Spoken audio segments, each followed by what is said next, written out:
Hey everybody, welcome to We've Got Ward, a Daily Planet Productions podcast series where we expertly dissect and discuss Ward, Wildbow's return to the world of parahumans. My name is Matt Freeman and I am your host. And to summon my co-host, all I have to do is think about him and he will be here. Hello, Matt. Noises. As you said, this. I realized when I wrote that I didn't put my name in it, so nobody knows who I am. I'm Scott. Hi.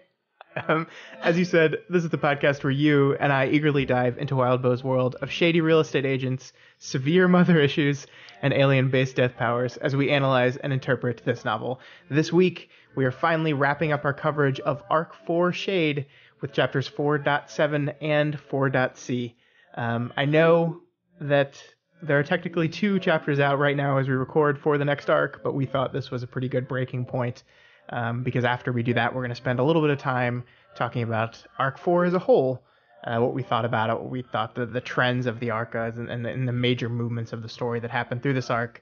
So we will be jumping in to Arc 5 next week with probably a very long episode, Matt, because it's going to be 4 chapters. Yeah. I think that's fine though. Yeah. It's it'll be better for us to experiment with changing up the pace like this. I agree, because I think we'll get into that later. This week we had a lot of exciting stuff happening in these 2 chapters, though, Matt. Another couple of dense chapters. Yeah, definitely. I think somehow we're going to manage to talk for 2 hours about 2 chapters today. If I were to predict, I think that's a safe assumption. Yeah. Another great Rain interlude and another great Victoria chapter. Yeah. We will get into this at the end of the episode today, but I really like structurally how this arc was doled out to us, and I think that's really exciting. Yeah. I guess maybe it would make sense for us to save the sort of higher level discussion for the end when we can talk about the whole arc. I agree. Yeah. So this week we have no particular announcements with respect to We Didn't Got Ward, our recurring section where we admit our mistakes. Scott said stack overflow when it was really integer overflow. Scott, would you like to address this for everyone? We really need your thoughts on this. I wasn't going to acknowledge this at all because I don't really care what kind of overflow it was. But like so many of you emailed me or messaged me on our various platforms that I felt like I had to at least put a mea culpa out. Overflow. And so this is me acknowledging you. Yeah. All right. Good. Let's move on. And that was We Didn't Got Ward. Yeah, that was We Didn't Got Ward. So community spotlight this week, where we read what people wrote from last week's thread. And if you'll recall, the discussion question from last week was, what would be a good way to structure a legal system around the existence of superheroes and supervillains?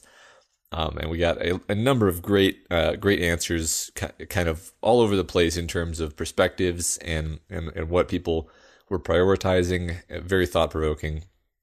So we'll just go through these and talk about them, kind of briefly, very very briefly in some cases, summarizing what people were saying. So Googleplex Byte essentially says that the obvious question here is, should there be secret identities, especially interesting considering our main character in this story doesn't get to have one. Basically the idea being that capes shouldn't be allowed to have secret identities, and then that allows the authorities to keep track of them better, and that really changes the picture in terms of policing the capes. And Googleplex Byte is one of many who draws parallels between what the laws for capes could be like and what gun laws are like in the real world. Yeah, which was a thing I obviously didn't think about myself, but I think is very fitting, especially considering what the national conversation around those laws is right now. But that is an interesting aspect of it that I mean, being a cape is certainly could be seen as one of those unalienable rights that, because you can't control that. And we're going to get into some other people. I think some answers talk about how this aligns with X-Men and the idea of mutant registration. And like that was always seen in the X-Men comics as like a metaphor for how we control and enact racist or sexist or any kind of ist policies against a certain segment of people. But there is a certain amount of common sense to it when you have people that can end the world by blinking if they want to. You need to find a way to control that. Yeah, that's right. In X-Men, it was always a metaphor for persecution, but there is a trade-off to be made here. And I think the way they dealt with things on Bet was certainly not optimal by anyone's lights. So No. So next comment from Koalas. This comment was interesting. It sort of took a realpolitik approach to things, pointing out on the one hand the need of the state to be able to enlist the firepower of the Capes for war, like specifically in the case of what Gimel is facing right now, the need to enlist the Capes for defensive war against Earthsea, and also this idea of whatever your laws are, they have to be enforceable. So you may have to sacrifice how you would like things to be in favor of what you can actually enforce. And then Koalas is also one of many people who point out that the intrinsic shard conflict drive is one of the main things that makes it difficult to establish any kind of a really kind of acceptable system, because you not only it's even worse than X-Men, frankly, because with X-Men it was just these people have powers. With parahumans, it's these people have powers and they are compelled to use them in violence all the time. Yeah, and there is this certain push and pull between the idea of safety and the idea of personal liberty. Like we just talked about before, these people didn't decide to be Capes. It was just something that happened to them. So how does a society balance the safety of everyone at large with the individual rights of a person who didn't decide to be this way? And there's going to have to be some compromises there, and some of them might not be like ethically good. Yeah. Well, I mean, we have to make all kinds of strange sacrifices and compromises in politics all the time. Like that's what politics is. It practically means compromises. I will say, not to go down a tangent, but Cauldron Capes did actually choose their powers generally, except for the K-53s. Mm-hmm. And so there's even more of a case for holding them responsible for being lethal weapons because they chose to be that way. That's an interesting point. Yeah. I agree with that. But that's the minority, so your point remains. And how do you... I mean, they were tattooed at one point, but I think in the end... Well, no, not even the ones that bought it weren't tattooed, right? It was just the K-53s. Yeah. Okay. So Jacob 42 points out that Earth Gimel is actually better off than Bet was because they're not beholden to the old structures of law. And they point out how, you're in the United States, you'd be stuck trying to like reinterpret certain amendments to apply like digital privacy or weapon modifiers to assault charges being expanded to include powers or weird stuff like this, where you're just increasingly stretching an existing body of law. And like that's one thing Gimel has going for it, is they can be like, all right, we're no longer trying to update a 200-year-old document. We're just trying to make laws that work for Capes, and that's good, but that doesn't necessarily tell us what the solution is. Yeah, I mean, and I think that was kind of when we came up with the question. I think that's what we were thinking about, this idea that unlike before, they have a chance to build the structure of law and government around the existence of superheroes and supervillains, and they no one in the history of the story has gotten to do that, really, that we know of. So it provides an interesting opportunity to build a legal structure that writes them into it. But how do you do that? How do you do that in a way that's fair but also safe? Can you even do that? And I think some of the answers we got are people just like, I don't know if you can. I don't even know if you can do that. I don't know if it's possible. It's like the whole idea of government is that they are powerful enough to dissuade certain acts and to punish the breaking of a law. Can we do that? If Valkyrie decides to break all laws tomorrow, can we stop them? I don't know. right? There's one answer later on that comes the closest to actually answering that question, and it's kind of the harshest, but we'll get there in a couple minutes. So from Velst, this poster recommends very harsh punishment for unregistered powers and harsh punishments in general for any use of power for vigilante violence, even if that person is a hero. So I think that's very interesting because, one, you have this idea that every cape has to be registered. That is to say, there are no secret identities, or maybe if there are secret identities, those people at least have to be state recognized and have their real name on file somewhere. And there's no such thing as a vigilante hero anymore. There's only the state empowered heroes. That could go a long way toward helping, but that does remind me that like the whole reason they allowed rogues to exist in the first place was that they realized that if you crack down on rogues, you just create villains. Yeah, that's so true. It's one of these things where it's like the fact that there are just too many villains makes it difficult. Yeah. I mean, this is probably the one, like, this is basically the Sokovia Accords answer, right? I mean, like, this is specifically what the Avengers were trying to do in Civil War, with the idea of registering and heroes only operating sanctioned by government. Any hero that operates out of government sanction is basically breaking the law and will be punished. Right. And I think that makes the most sense to me. And I think this idea of, well, like, you're robbing my rights. Like, like we talked about, there's a trade-off. Like, you have to be able to say, like, I know this isn't your fault that this happened to you. I understand that, but we have to do something about it. Like, I'm sorry. Like, it may not seem fair to you, but sometimes that's just the way things work. Right. And you can trade off rights with other privileges that they get for being capes. I mean, there's always something, right? Yeah. Yeah. So like Macy goes on and points out that the gun control similarity again, and points out that Natalie actually mentioned that some judges view parahumans as permanently armed, which is kind of what we were just saying. And this poster basically sides with the Boulevard Trasks of the X-Men universe, in terms of saying like, yeah, we need to register the mutants. And I like this idea that the only long-term solution would be the removal of powers, which is not something that you hear people talk about very much, like as a solution. But it's like, yeah, that would certainly make, just assume that you're in the parahumans universe.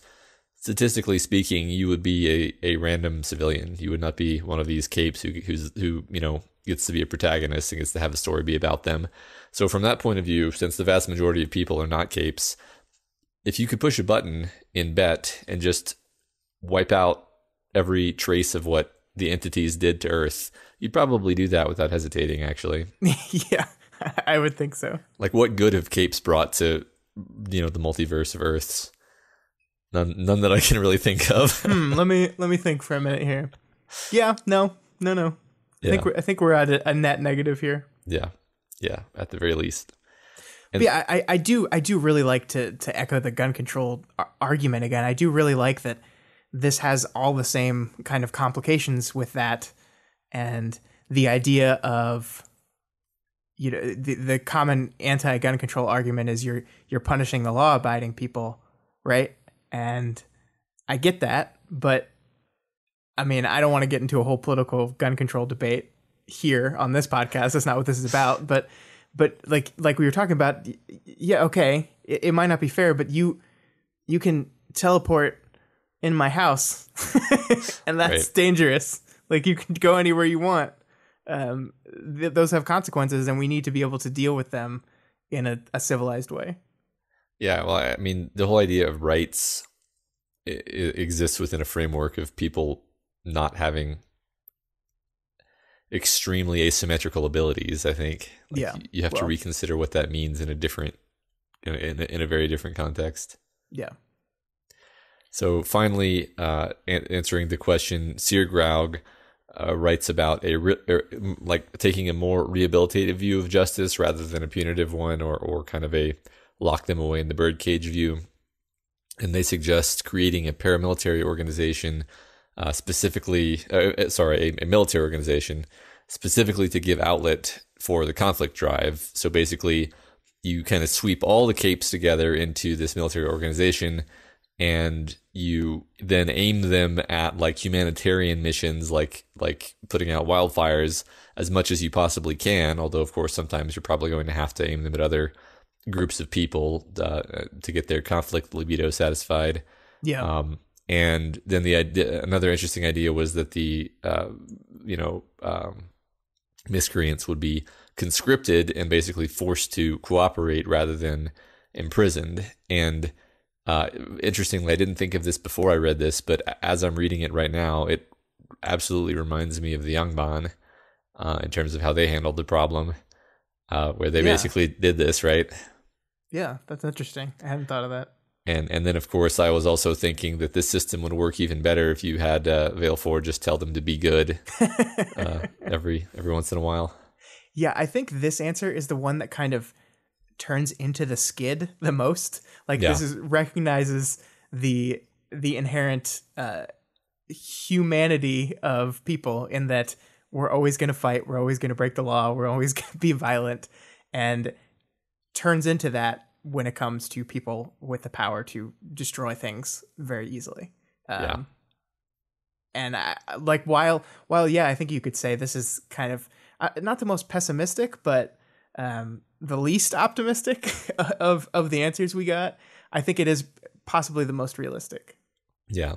And I should mention that all of these people gave like 2-page long answers, and my summary may have not really done it justice. So I apologize if I misconstrued what you were trying to say, but there were a lot of great answers and a lot of great perspectives, like I said, and we loved reading them. So thanks everybody.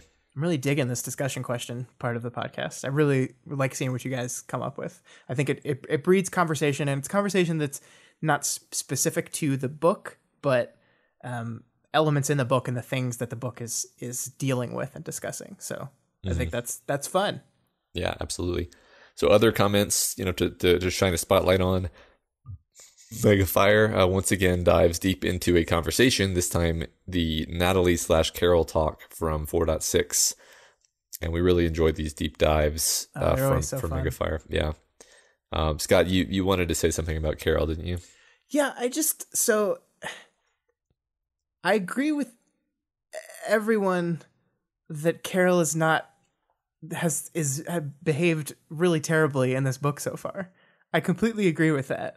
But I am kind of continually stunned by the people that have just decided to completely write her off as a terrible, irredeemable monster, especially in the world of parahumans, where we've specifically set about to redeem terrible, inhuman monsters. And there's definitely things that you've done that have been cruel and insensitive and lacking any sort of appearance of empathy. But we're in Victoria's head. Like, we're in the head of a narrator who has a severe bias against her mother based on their past. And I just don't want us to get to a point where if Carol is ever given the chance to come around and improve, we just don't acknowledge that that's happening because we've written her off. Yeah. I also didn't have the strong visceral negative reaction to Carol that most people do. There obviously there are some things that she's done that appear very selfish and sort of cold-hearted, but the thing is, I can very easily slip into her point of view, especially because we've been in her point of view before and we kind of know how she thinks. And it enables me to just kind of see her as a human, which makes it very hard for me to be super, super angry at her. Again, I don't disagree that the things she's done are, things that I would find objectionable if someone did them to me, or things that I would feel terribly guilty about if I did, but I can also understand doing them, Yeah. Tricking Victoria into coming to this family barbecue and confronting her sister was a terrible, awful, disgusting thing to do. But I just this book is about healing and about, growth. And I don't know. It's hard to come up with the words here. I just like when I see people like, no, Carol's a monster. I'm just like, and to clarify, Megafire is not saying in their comment that Carol is a monster at all. They're actually doing a very great job at inspecting what her potential issues could be and exploring what those are. But I just seen a common trend on this, and I guess I just wanted to bring it up because I'm like, this is like, as the next comment we're going to get into, this is a story that intentionally tries to humanize a wide range of people, from the worst of the worst of the worst to the Chevaliers of the world. And I'd hate for people to be missing out on the humanization of people, because like Victoria's point of view on someone is making it seem worse than it actually is. Yeah, that's a great point. We always want to maintain that distance, where we're more analyzing what Victoria is saying and why than just buying her assessments wholesale. Yeah. So that being said, Carol, stop it. Yeah. She can't help herself. So yeah, this next comment by Macy, I'm not sure exactly, is a nice comment about the analogy of the fallen to American white supremacist groups operating in the name of the Bible, which exist and are a real thing and kind of seem very similar to the fallen, except without superpowers. Yeah. And this poster goes on to sort of say that, yeah, Wildbow wants us to understand how these people become like this. Like that's, and it's not to put words in his mouth, but I kind of agree. And I feel like that's why Wildbow is choosing to write the story this way, is we're analyzing and coming to understand through the vehicle of Rain, who we understand is someone who is completely trapped in these circumstances, and only sort of by a extremely rare and bizarre fluke has he shaken them off to any degree. We don't even know to what degree he's going to shake them off. Yeah. That's why we're seeing this story the way we're seeing it, especially through the point of view that we're seeing it. Right. And I liked this particular point where they said Rain got lucky, if you could call it lucky. He had an alien dig into his brain and make him see from others' perspectives. Most people don't get that. So it's this terrible, vicious cycle that Rain was absolutely a part of. And he's got an opportunity to escape from it now. And I absolutely 100% agree that the white supremacist movement in America is definitely being paralleled here. Like, absolutely. And I am really interested in this idea. Like, we've had conversations about how Nazism was portrayed in Worm and the parts of it that frustrated me versus the parts that didn't. But I have learned through the experience of reading that book that the point is to see these people from a human perspective, and you can still find their behavior reprehensible, and you can still hate them, but you should also understand them. Yeah, right. I mean, because the only way to avoid becoming them is to understand them, is what I always say. I mean, nobody is actually born. Well, okay, some people are born with messed up brains, but most people who become Nazis are born just happy, gurgling babies like everybody else, and due to essentially cosmic bad luck, they end up where they are. And if you don't pay attention to the world around you and pay attention to how people become that way, then you risk becoming that way yourself. Yeah, I mean, absolutely. And I love that they brought up the idea of perspective shift, because that's something that we've been talking about in this book since the beginning, about how our perspective locks us into a certain point of view. I mean, literally, but also metaphorically, and how seeing from other people's perspectives, and in Rain's case, literally seeing from other people's perspectives, opens up your mind and opens up your world. Yeah, that's not a connection I'd made, but I like that a lot. So finally, not in one of our threads, but in just as a top level post in the Parahuman subreddit, there was a really nice review titled "Just Finished Worm Posting a Review" by someone who had, I believe, just finished Worm and was posting a review. It's a really It's really detective, like sleuthing there, Matt. That was my It's really assessment good. of the It's circumstances surrounding the post. And they said a lot of it was a great review, actually, I thought, and they highlight specifically one thing, the conflict between what a character wants and what a character needs, specifically looking at Taylor in their post. And I think that is something that we touched on kind of glancingly in the course of We've Got Worm, but we didn't really dive into it, and we certainly didn't talk about it as being a device for creating compelling characters, which is what it is. I don't want to steal this person's thunder, but they talk a lot about how what Taylor needs in the sense of what actually would make her happy, healed, centered is in stark conflict with the things that she wants, the things that she actually pursues, goes after, and kind of aggressively acquires. Yeah. I really liked this review too. There were parts of it that I didn't agree with. There were interpretations of a few characters, Tattletale specifically, that I did not agree with their interpretation. But I think that just goes to show you the great part of art that this reviewer captured a lot of structurally what makes Worm great, and also at that same time still had a completely different interpretation of some of the characters and some of the events than I did. But they were able to articulate those interpretations well. So even though I don't agree with them, it was a well-written, well-thought-out review. It was really good. So I think we'll link that for everyone if you haven't read it yet. Yeah. I think down in the comments, that poster kind of realized that they had actually misread something, and that led to their misinterpretation about Tattletale. And then I think they actually changed their mind on the internet, which is another remarkable thing to observe. Yeah. So that's another great example of why this community is pretty great. Yep. And that concludes our community spotlight for the week. And now to move into the chapters to be discussed, starting with chapter 4.7. We cold open on Dido, I believe it is, the Azure Cape. Is it? I always said Dido. Is it? I don't know. Dido. You know what? I think it might be Dido. I'm gonna go with Dido. I'm calling it. Dido is calling Andre, a property owner in Cedar Point, pretending to be looking into renting some property.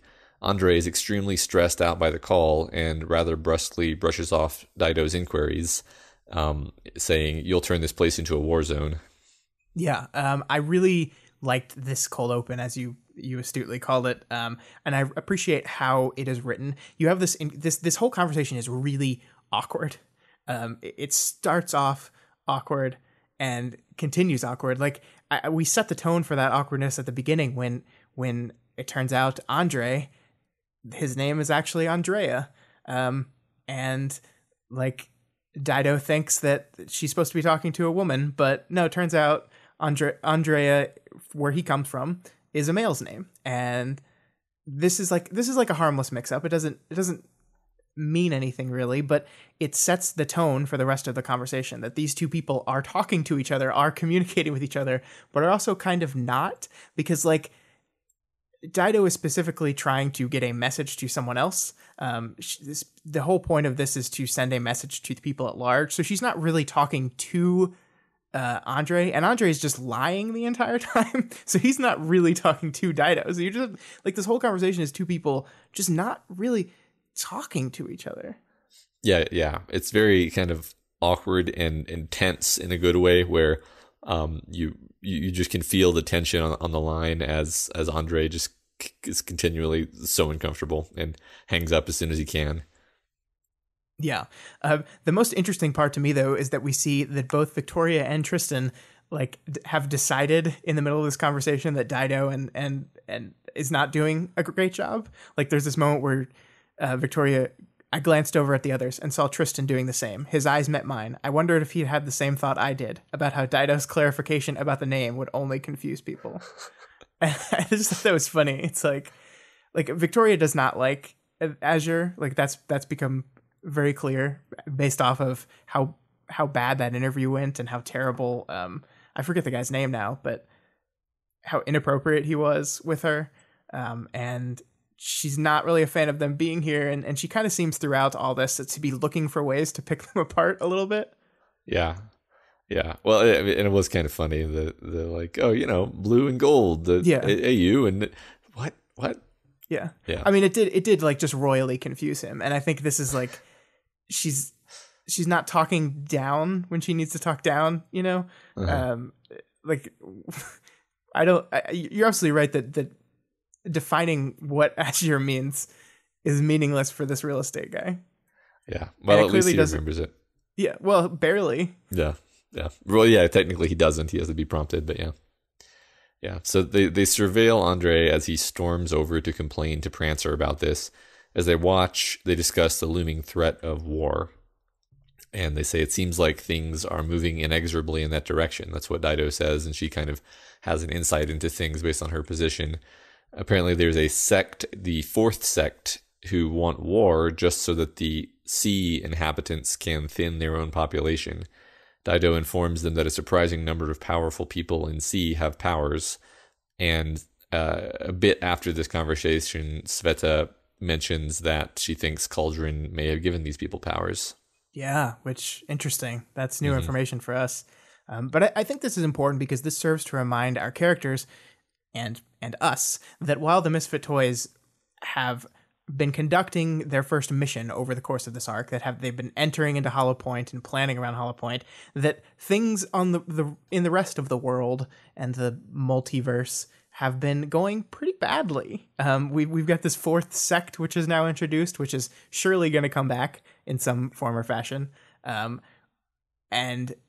we're also like we're setting up, like, Dido is gonna like be rude or like perceived rude by Victoria here in a few minutes, but we're kind of setting up why that is, because there's this whole world of problems going on while the Misfit Toys are hanging out on their little peninsula trying to solve this small problem. Yeah, I mean, it kind of makes my mind go to a comic place where like Victoria is still really concerned about Hollow Point, and like she turns on the news and it's like half of Gimel wiped out in nuclear attack.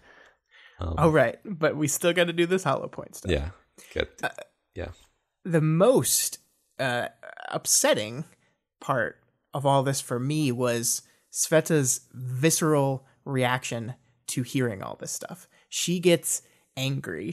Her tendrils start beating against the inside of her body, and she yells at them. And Sveta is this person who has been good and positive. We talked about at the end of Arc 2 this positivity, this hope for the future that she represented, and this news is not being taken well by her. And it is partially the Cauldron news, right? Like, she is still at a place even now where the mention of Cauldron and the mention of Cauldron's meddling still drives her to a point of extreme stress.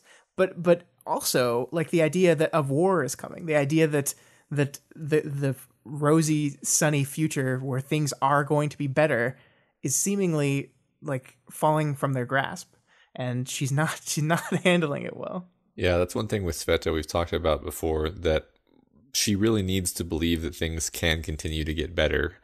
Out of everyone, she's the one who, that is her primary coping mechanism, is this sort of always moving forward, getting better physically, getting better mentally, getting better situationally, getting better socially. And I feel like, first of all, even for like a person without her problems, that's actually kind of a tall order. You hit rough spots in your life, even if you aren't made out of tendrils.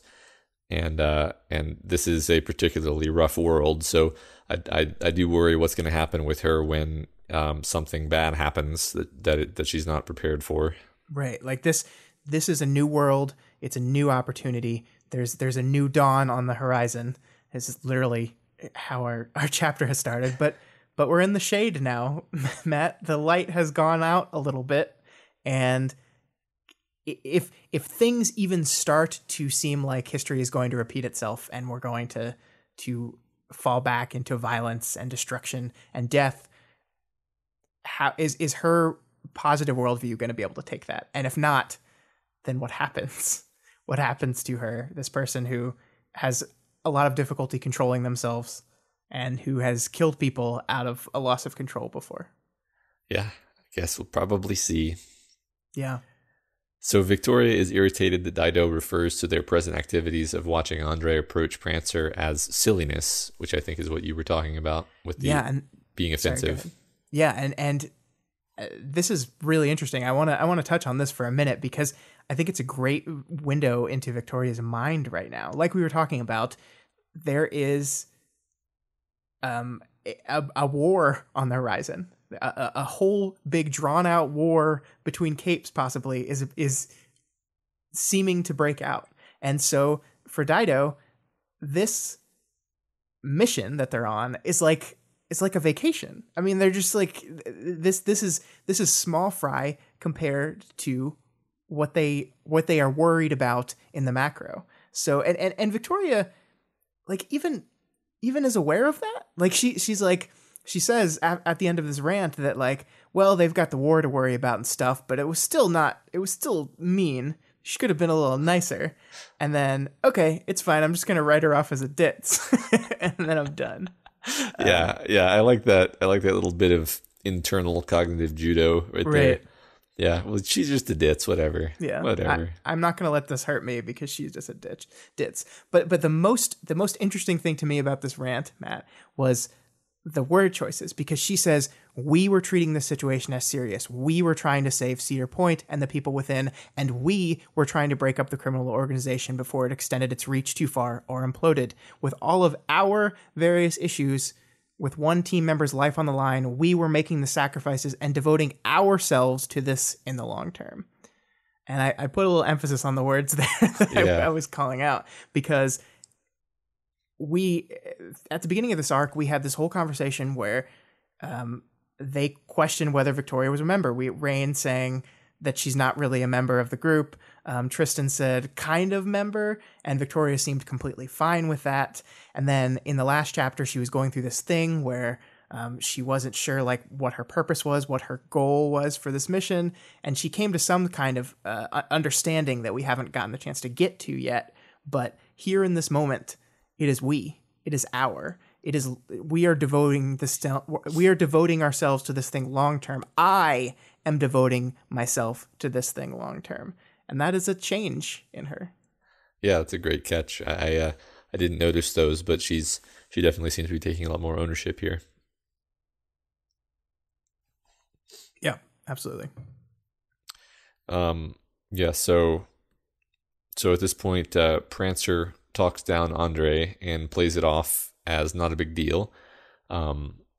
If Prancer lets on about being perturbed about anything, it's merely the fact that Andre showed up at the villain bar and made Prancer lose a bit of face. But after Andre walks away and Prancer shoots a winning smile at the villains in the bar, we hear, what the hell is going on? Prancer's hiss came through the speakers. Yeah. Yeah, look, Matt, their plan is working. Yeah, they're getting to him. They're twisting the screws. Oh, God, their plan is working. Oh, no. I really like the word choices of hiss here, because in this moment, this is coming through speakers, right? Kenzie had to like turn up a mic or like really crank up some electronics to pick up his under his breath whisper, and so it makes sense from literally being an electronic hiss, but also it's just a hint at the urgency and worry mixed in, like those descripting words on dialogue can do a lot sometimes, and I think that's what it does here. Yeah, it makes him seem just a tad unhinged. Yeah. So afterward, they discuss immediate plans. Victoria says, as far as info goes, Natalie said someone tried hacking into the warden's headquarters, specifically targeting my mom. Wasn't me, Kenzie said. Smelt it, dealt it. Yeah.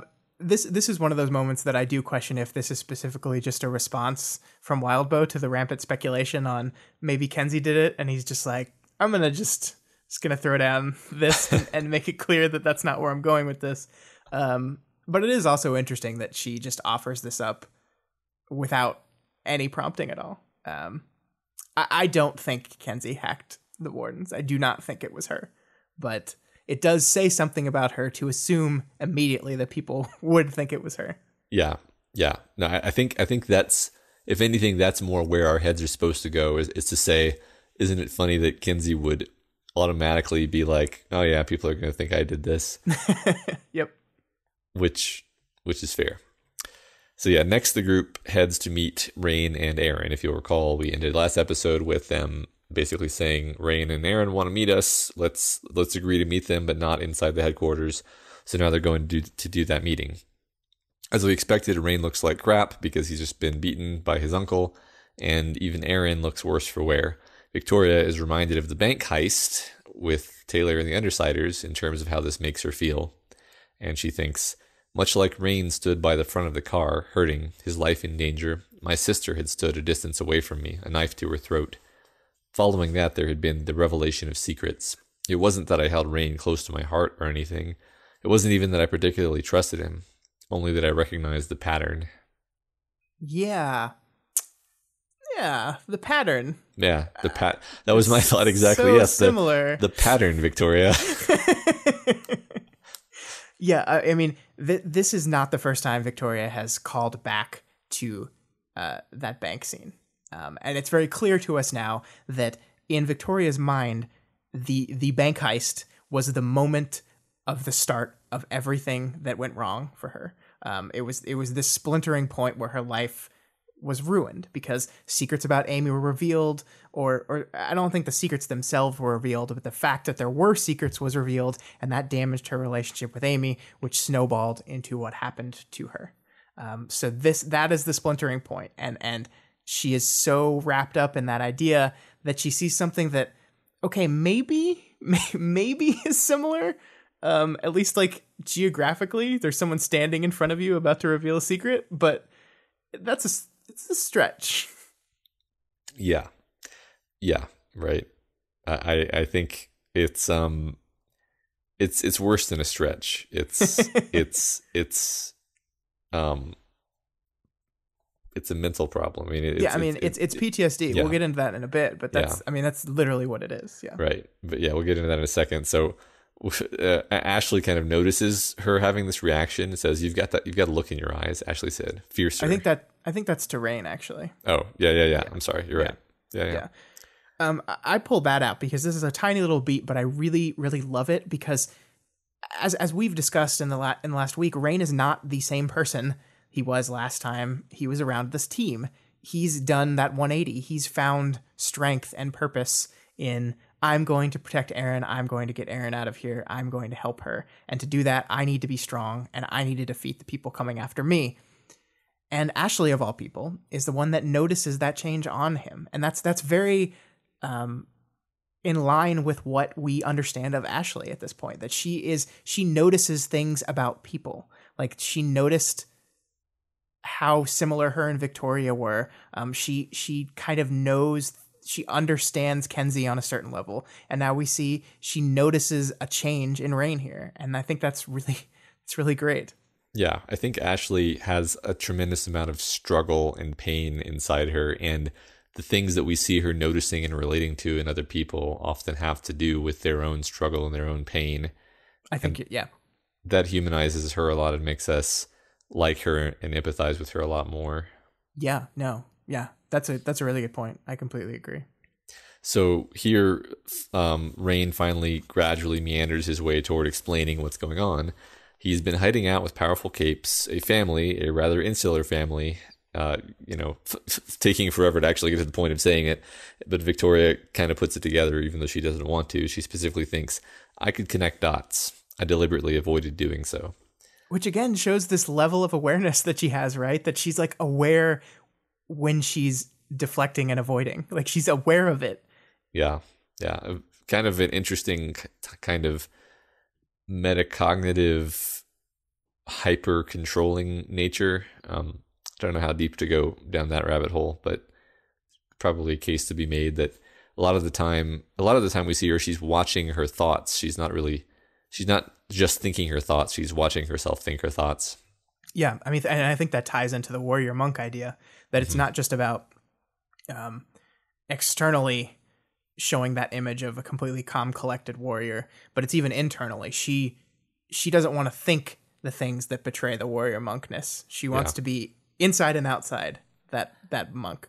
And it is actually, from a samurai point of view or whatever, like good to be detached from your emotions, especially if you're in combat, because it allows you to make the right decisions. But the thing about Victoria is I don't think she's really detached from her emotions. She's just, yeah, it's complicated. Yeah, I wouldn't say she's detached from her emotions. I just think she's very deliberate in her mind's eye and her internal monologue. Yeah. So Kinsey and Sveta are the most overtly put out by the revelation that Rain is one of the Fallen. They're both aware that the Fallen are prejudiced to the point of committing hate crimes against K-63s and against black people, respectively. Yeah, I don't know why that particular wrinkle of the Fallen didn't occur to me until this point, but Jesus, like that didn't even occur to me, and holy shit, like I was so focused on how Victoria would deal with this, I forgot about these two. Yeah, me too. And it's just kind of an extra thing for Rain that Rain was worried about, Right. Thinking that everyone would abandon him as soon as he told them. And I really love Kenzie's conversation to him after he reveals this, because she says, "They hate black people, don't they?" And Rain's response is, "Well, they're a big group. It's hard to get just into how varied the branches are, the different beliefs, how they add up. Some of the leaders that have come and gone, it's hard to just point at them and say they hate this or they hate that. Most of them hate black people." Yeah. Did your family? Did you? Do you? And I think like that's structurally really great, because she starts with this general statement. He comes back with basically an excuse, like what's semantics. But the difference between they hate black people and most of them hate black people is really semantics. Like that's not what Kenzie meant. Kenzie was not saying 100% of these people hate black people, right? That was not the intent of the question. She drills down to the intent of the question, which is at the end. Did you? Do you? That's the intent of the question. And Rain like deflects at first, but then as the question becomes more focused, he takes it and he admits it. And I love how that is doled out to us, the reader. And I think the way Rain handles it does make us like him more, because even though it hurts him, he's truthful with him, and he's and then he tells them he's working on it. He admits that he catches himself falling into these old patterns of thought, and it insists that he's working on it, and we know from being inside his head that he is. Yeah, and this is why when we look at structure and we look at how information is doled out to us and in what order and in what way, I think we can see why this arc is structurally so great, and I think we'll get into that a little bit at the end of the podcast. But imagine this scene if we didn't know any of this stuff about Rain. Imagine this scene if the reveal to the rest of the group, the reveal to Victoria, was also a reveal to us. The result of that is we would, throughout the course of the scene, be 100% focused on Rain. We'd be saying, is he telling the truth? What else is he hiding? How much of this is lies? What is he on about? We'd be spending the entire scene trying to get to the bottom of Rain's reveal. But by revealing basically everything Rain is saying to the readers first, and then having the scene after that, Wild Bill allows us to focus on the thing he wants us to focus on in this part, which is not Rain. What we want to focus on here is Kenzie, is Sveta, and of course, Victoria. And we would not have gotten that. That would not have worked for us had the reveal been done in a different structural way. Yeah, that's a great point. I think if anything, if we hadn't had these Rain interludes, then we might even still be as suspicious of him as we were before we got them. Right. And we would have a very different reading on this whole chapter. So yeah, it's very, very good that we structured it the way we did. Yeah. So next, Sveta kind of gets her turn. She tells the awful story of the K-63's Pete and Fen, who were, horribly murdered for no reason by the Fallen. Despite being upset by all this, she mainly wants reassurance that Rain won't go back to the Fallen, but Rain can't give her that. And he says he has no choice. And we kind of, while Sveta may not believe it, we know that he really doesn't have any choice, does he? No, he doesn't. And we'll find out just how little choice he has in a little bit. But man, your heart really breaks for Sveta here, doesn't it? We've seen Rain's situation, so we understand him. But she doesn't. Not really. No. And I really like the idea that she calls out here. This idea that, no, Rain, you are not personally responsible for the actions of the Fallen as an organization. Not everything that they have done, you are responsible for. But if you continue to be with them, if you continue to lean on them, if you continue to use them, you become complicit in those things. You become a party to those bad things because you are implicitly supporting it. And I think that's a very true and interesting statement that she said. It's true, but it's almost still not respecting the difficulty of the situation that Rain's in, because it's like, first of all, Sveta, do you actually understand that if they don't kill him for leaving, then they'll just veil for him? Like, it's such a hopeless situation to say, like, oh, you should just not go back. Like, oh, okay, yeah, right. Like, maybe that works in real life. Not even necessarily when you have people who are willing to kill people who leave, a cult, for example. When you have Mama Mathers, which we'll get into, obviously, I don't know if you have hardly any hope, really. Yeah, no, I completely agree with that. And I agree that, again, this is the differing perspectives. She cannot see the truth of his situation, and he can't really see the truth of hers. So there's this kind of central disconnect with them here. I mean, I think she makes a good point, but you are correct that if she understood the entire picture, then that point would be pretty dramatically different. Yeah. From her point of view, it makes sense. It's just like, man, there's a reason why the Fallen exist, and not only exist but survive the end of the world, and if anything are growing now. It's that it's not that easy.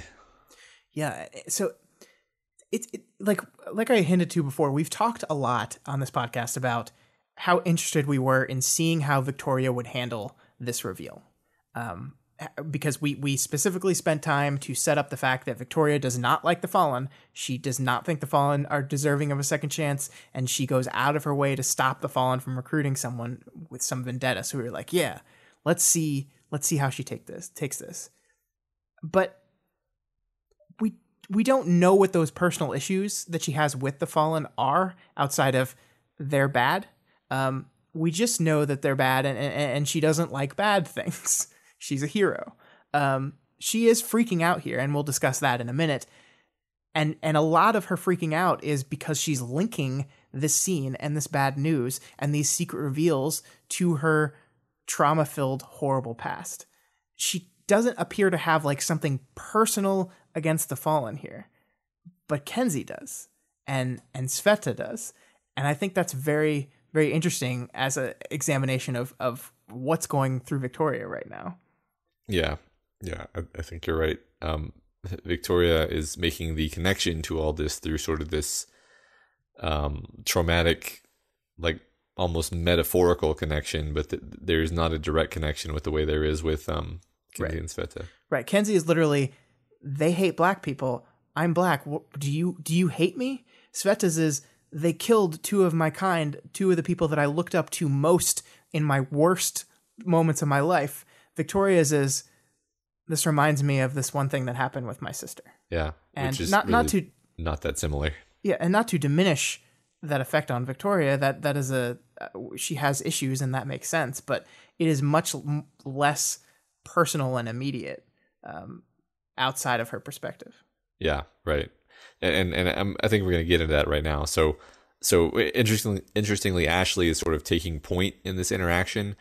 She's sort of the one who's driving the conversation, actually, and she says, if you won't say it, then I will.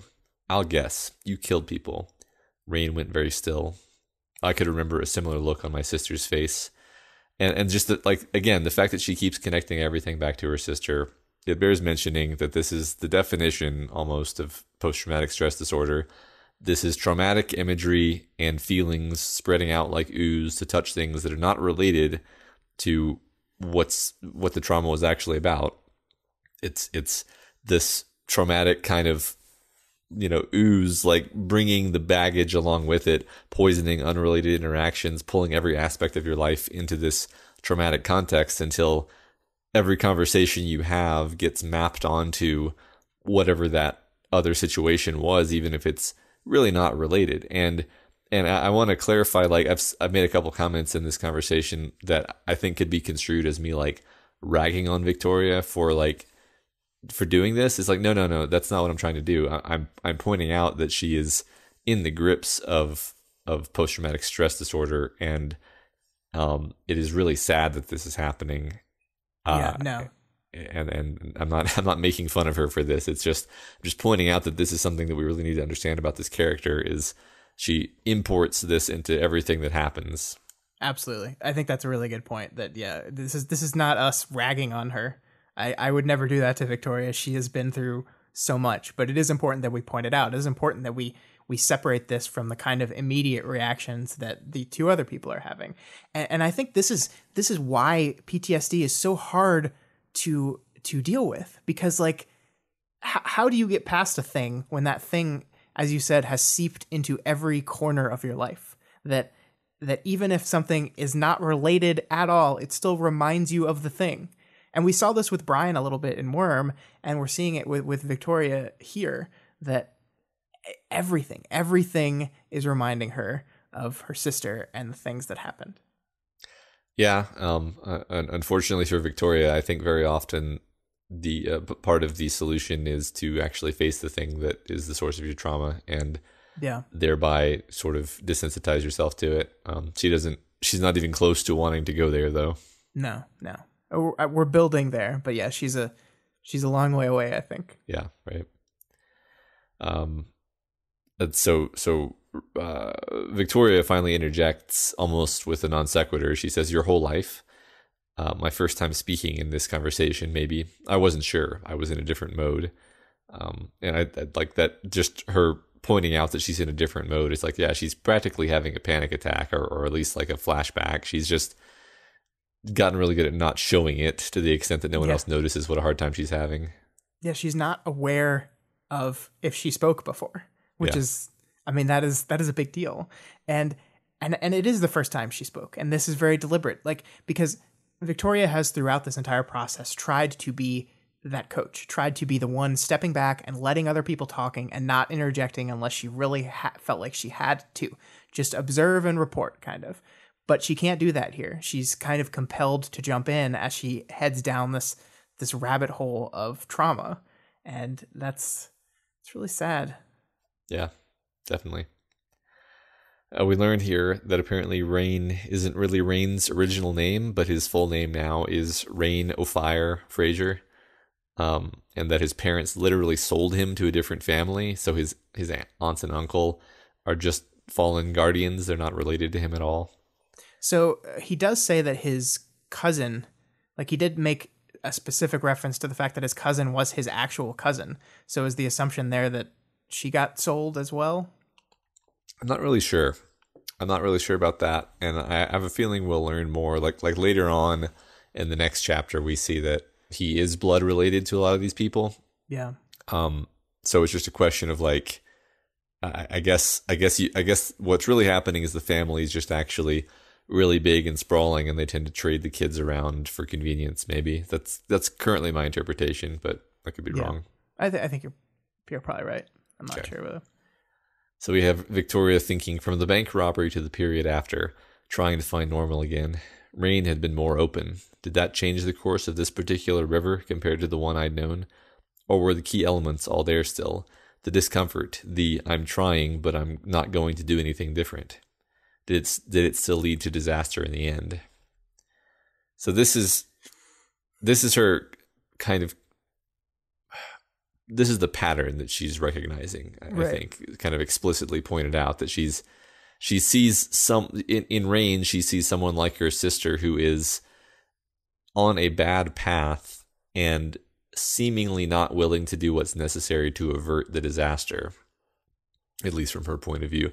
And I think that's probably true. I just think she's overstating the comparison. Yeah. It is interesting because like we have this whole conversation about second chances and new fresh starts and learning, and she looks at the situation and says her instinct almost is to say that this is the same river. we're going down the same river again.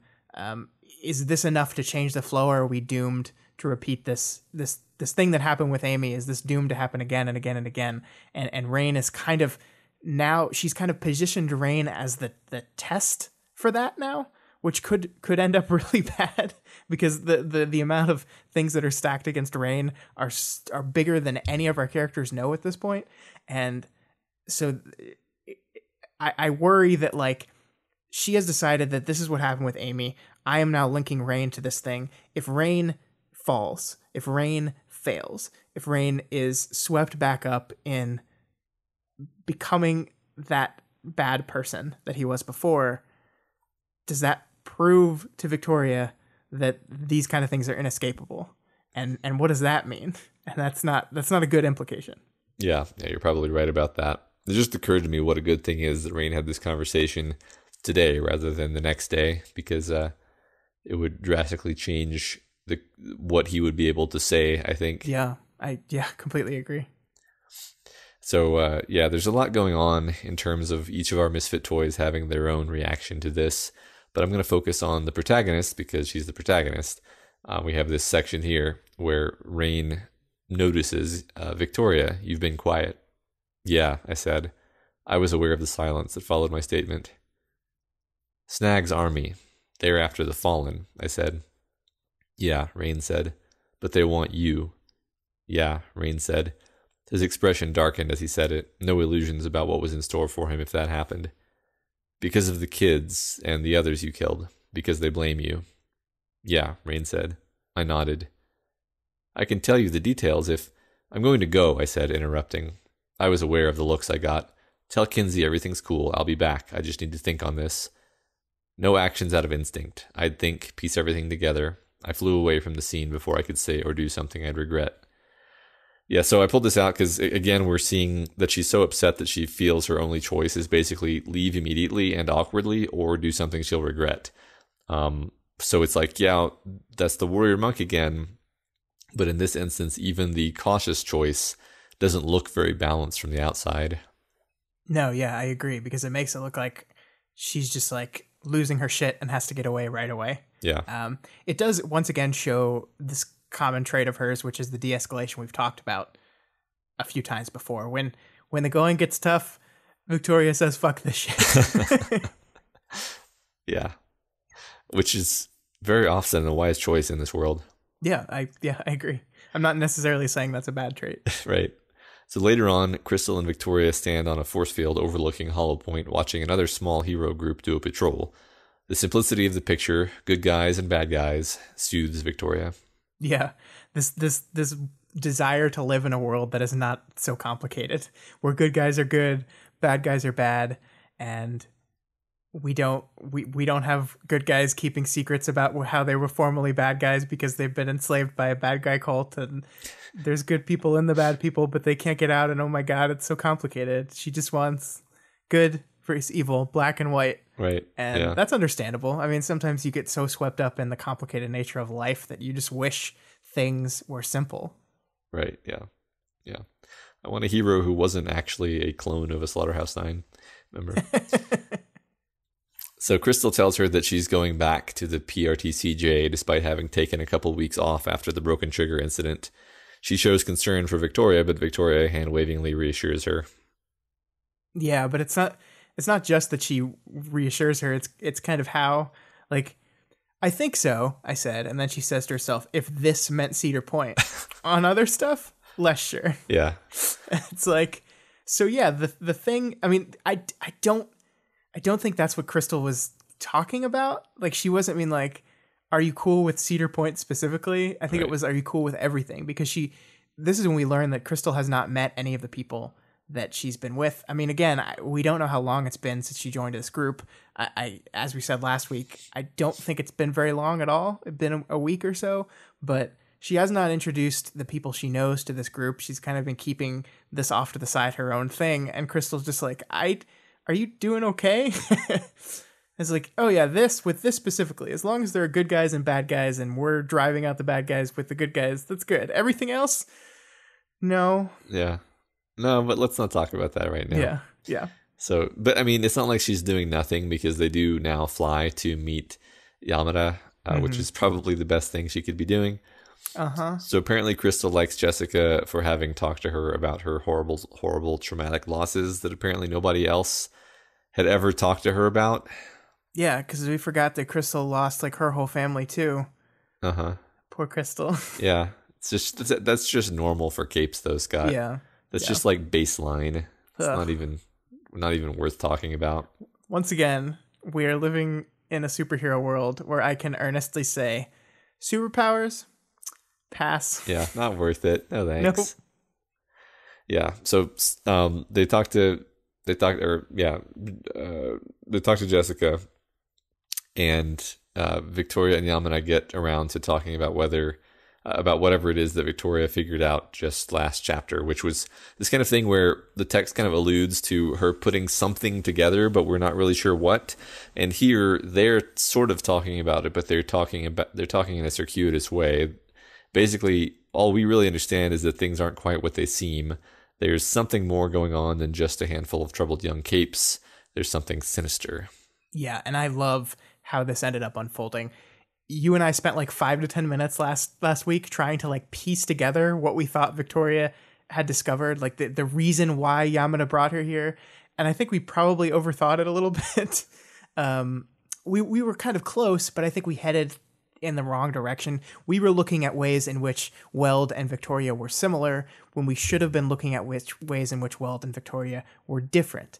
What is the one trait that Victoria has that might be useful when you suspect something really sinister, as you put it, is going on in your group, but you want it to be independently verified from an outside source? One trait that Victoria has displayed time and time again so far when it comes to the Misfit toys and everything.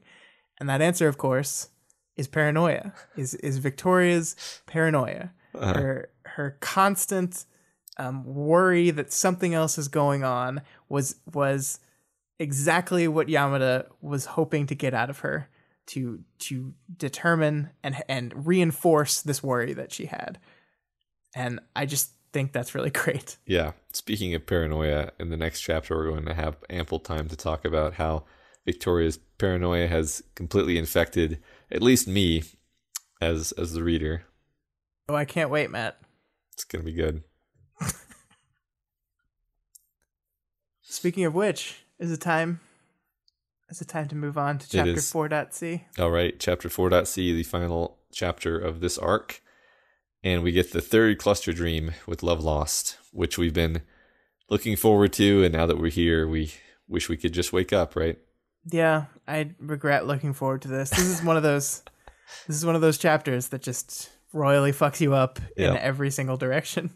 Just coming at you from all sides. Yep. So yeah, this dream is much more involved than the other two. There are more flashbacks to prior periods of her life, all centering around her interactions with her daughter. The first flashback is a dispute with what appears to be her husband. He's leaving because Love Lost is failing to live up to his ultimatums. And it's left rather ambiguous who is in the right here exactly. Probably nobody. And their daughter, Everlyn, both names are correct, walks in on the argument.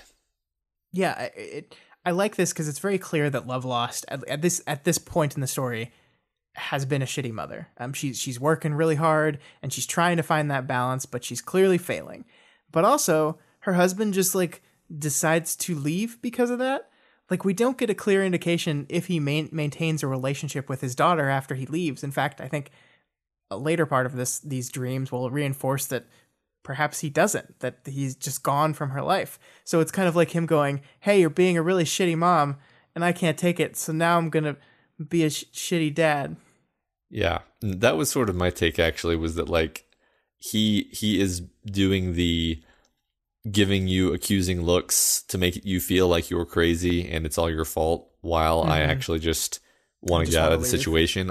Yeah. Almost a little bit gaslighty, but I don't know if I can fully support that interpretation. But I definitely got a bad vibe off the dad. And it does at least seem like Love Lost is functionally a single mother throughout many of these later flashbacks. Yeah. So that's not cool. No, not at all. Yeah. I love as we go through the early part of this chapter, we establish this shouting beat that we continue throughout these dreams. Considering we know what Love Lost's power ends up being, this is very deliberate. The first thing Everly says to them is, "You're shouting," and her father says, "No, I'm not," but Love Lost is. And then we have this moment of, she didn't shout, but the words reverberated and echoed down the hallway and through the house as if she'd voiced them with a megaphone. And that is a stylistic choice that we're making to reinforce how her power is going to manifest itself. Yeah. No, that is really cool. And there are lots of very subtle ways that, unfortunately, I don't think we're going to draw too much attention to here, but many subtle ways that these different flashbacks, different parts of the dream, kind of reflect on each other and have elements that blend into each other, so that it does feel dreamlike. It's not just a flashback. It's every flashback is a bit distorted and dreamlike.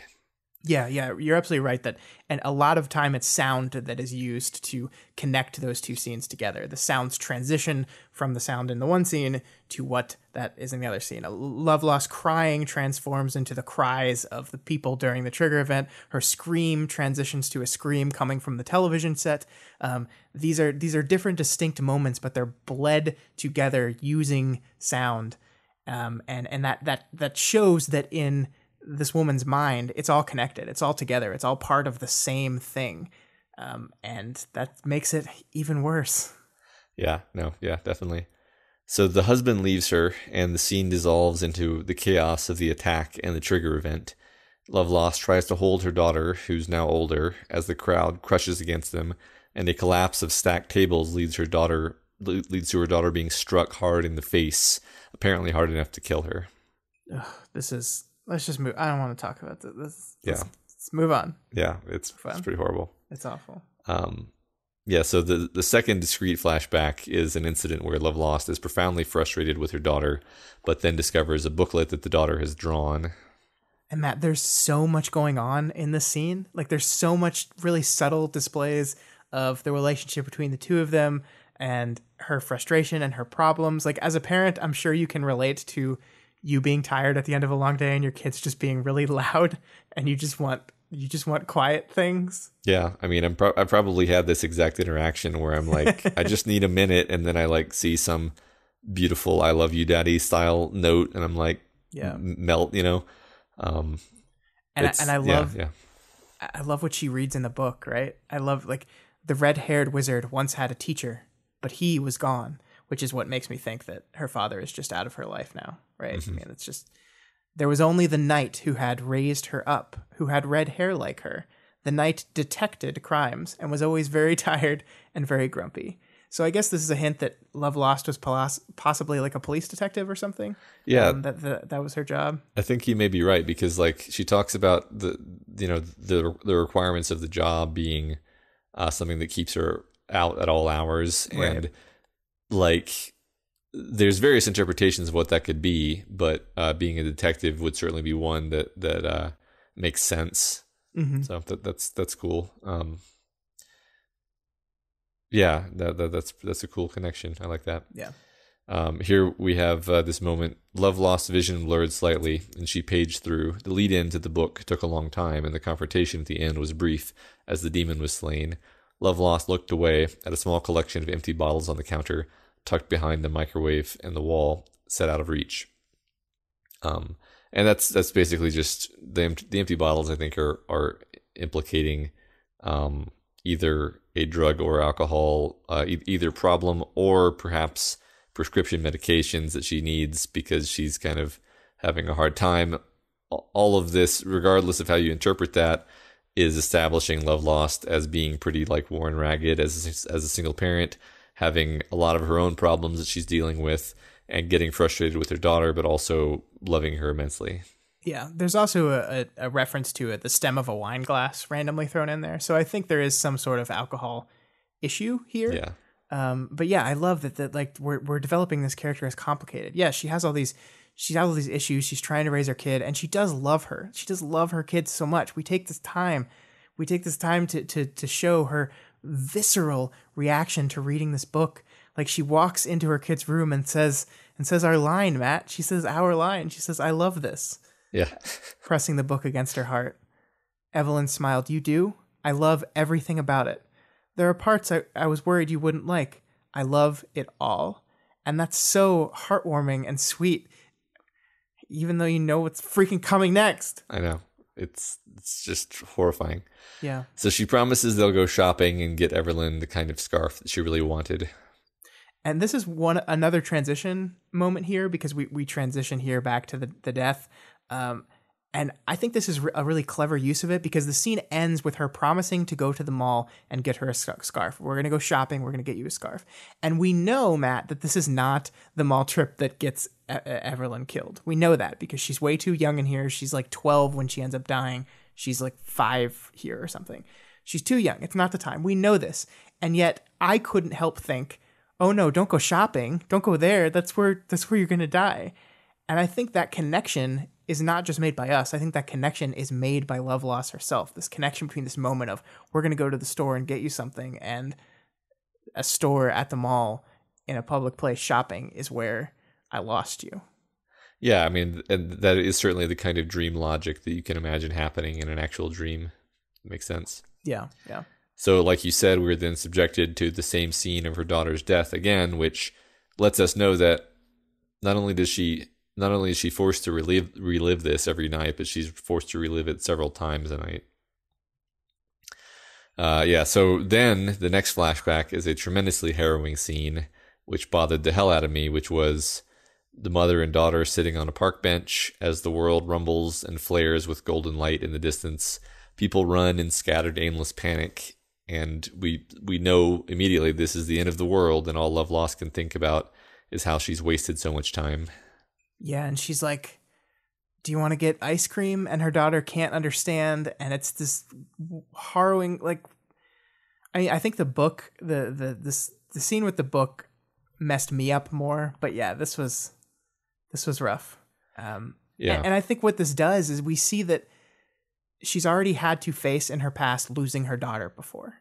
There's no textual support for this, but like logically, if you think about it, being prepared to die as she was in this moment, and then surviving the end of the world, only to then have your daughter ripped away from you anyway, that's got to make it 20 times worse. We survived the apocalypse, and I still lost you. Yeah, that occurred to me too, that like she must feel so robbed, like insult to injury. After you lose the whole world, you think you got through it all right, or you think you kept what was most important, and then you still lose that thing later. I think it's just like the total hopelessness of this like sitting there on Gold Morning and expecting to die. That's what got to me. So she hugs her daughter, and then the dream blends back into the stampede and her daughter's death again. And then the text says, the view of Gold Morning had been the third of 7 scenes, all punctuated by the same repeated event. Dear God. So, yeah, we get approximately 7 repetitions of that horrible thing. And then in the Pentagon, Loveloss just glares her hate at Rain. Yeah, understandably so. Yeah. This entire dream, I loved it all. It's my favorite of the 3 dreams. It's fantastically written. It's complex. And I like that we kind of subvert expectations here a little bit, because in both of the other 2 dreams, we get to see a little bit of a hint of Loveloss yelling at her kid before all hell broke loose. Like there's a specific beat where like her kid shows up and she's late and her mom is annoyed with her and she's yelling at her. And there's a tendency when you see things like that in the book to jump to conclusions and attach meaning to that. So like you go, okay, she was a shitty, impatient mother. She was terrible and she was mean to her kid. And you go like 20 steps ahead to jump to this conclusion. And then we open up this dream section, and we have a beginning that almost reinforces that. We have her husband telling her off, and then we go kind of internally, yeah, that makes sense. Remember, this was the lady that was yelling at her daughter in the mall. She sucks. And then after that, we completely switch things up and completely redefine and recontextualize her. And it's a structural trick, I think, to make the moment land harder. You kind of feed into an assumption and then subvert it, which makes you go, oh shit, I jumped to conclusions here. And it makes the beat of her being just an imperfect but truly loving mother. And I think that just makes it all the more tragic. Yeah, definitely. I agree completely. So we actually just sort of skip out of this dream directly to the scene where Rain is, has been telling his tale to the Misfit Toys, and Victoria flies away from the team. So now, from Rain's point of view, we're seeing how the rest of the situation unfolds. The other toys gather around him, and Rain finds himself asking if Victoria has ever killed anyone. It comes up that Kinsey is the only person present who allegedly hasn't. Chris did kill somebody accidentally, apparently. So, of course, I can't help but point out that Victoria participated in the fight that saw the end of Mannequin and Crawler, but I don't really feel like splitting hairs about that. I mean, I don't think Victoria racks up a body count for got spit on by acid guy while a Bakuda bomb was dropped on everyone. I don't think that goes as kill for Victoria. It's probably fair. Yeah. So I'm going to do this thing that I promised I wouldn't do too much right now. I'm going to compare things back to Worm again. Okay. Because this is our opening team. This is the first team we've seen our protagonists interact with. So the natural comparison would be is to compare this to the Undersiders. And on the Undersiders, we knew that two people, at the beginning of the story at least, were murderers. We knew that. And that was a big deal. Remember this reveal to Taylor that two of these people that you're allying yourself with are murderers. And now we have the Misfit Toys. And they're handing out murders like Oprah hands out cars. Yeah. And I think this comparison here works because I think it highlights how different the stakes are now, how different things are at the beginning of this world versus the beginning of the last one. We've seen our team attempt to play that cops and robbers game in Worm rather, and we're kind of seeing it again here. Become heroes, take out the villains, do this thing. But these guys are so much more hardcore than that team was before. And the Undersiders are pretty hardcore at the start. But these guys are much more deadly, much more dangerous. It's crazy. Yeah. And just more unstable, which is saying something. Yeah. Before we move on from this, though, I want to talk about Rain's decision to ask that question, though. The decision to say, has Victoria murdered anyone? He's processing this thing, and that's the first thing that kind of just falls out of his mouth. And I think I really like that because this is such a human thing to do, right? You've just admitted this failure, this weakness in yourself. He's murdered people. He's maimed people, children. Victoria has just flown the fuck out of there. And we'll learn later, he says a little bit later, that Victoria is the person he was hoping the most he could get on his side. He's desperately searching for a way to parse and understand the guilt that he's feeling about both doing these things and then having to come clean with them to his team. And he's searching for something to make him feel better. And Matt, when you screw up, when you feel guilty about something, a very human thing to do is search for other people who have made that same mistake. If I fail a test in class, but I learn that almost everyone else in the class failed it too, I feel a little bit better. I didn't fail. We did. I'm not a screw up. We all are. And that's very comforting in a messed up kind of way. And I think that's what Rain's looking for here. Yeah, he's like, I'm only human. And I think he may feel, judged by the fact that she basically runs away from right. how what a monster he is. That's his perception of it. And then she's, I think you're actually exactly right. And I think I was not reading the situation that way, but I think this is the correct read. Because what I was reading it is he was like, why is she so perturbed? I wonder if this talk of killing people is reminding her of some horrible thing she did. But I don't think that's true. I think what's happening is he is interpreting her running away as oh, she's judging me. Well, I mean, I wonder if she's ever been responsible for anyone's death. Yeah. Like you said, trying to find some justification, I guess. I mean, he's... And commonality. Yeah, commonality. Yeah. Not really justification. Just common ground. Yeah, that's right. Yeah. So Rain now mentioned that his current plan is to surround their HQ with deadly traps. And then Chris says he can help with the ones that have to be put on the walls because he's gonna go the anxiety route for a few days, so he'll be literally crawling up the walls.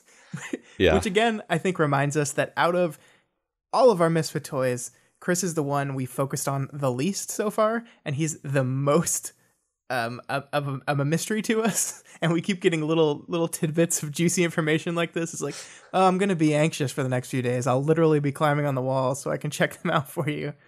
Yeah, no, I'm really looking forward to seeing more of his forms. So Tristan is not too happy with this plan to booby trap their base. He can't really bring himself to make the point he wants to make, so he swaps out with Byron. Yeah, and this, by the way, Matt, is the exact moment that this group needs Coach Victoria here. Like, I appreciate her taking off in situations where she feels her presence would just escalate things or ruin that warrior monk persona, but she's kind of just abandoned them here in this crucial moment. They need their coach. And Tristan basically says that. She basically says, shit, out of the four of us, it's supposed to be up to me to make the moral argument? Right. It's funny. Yeah.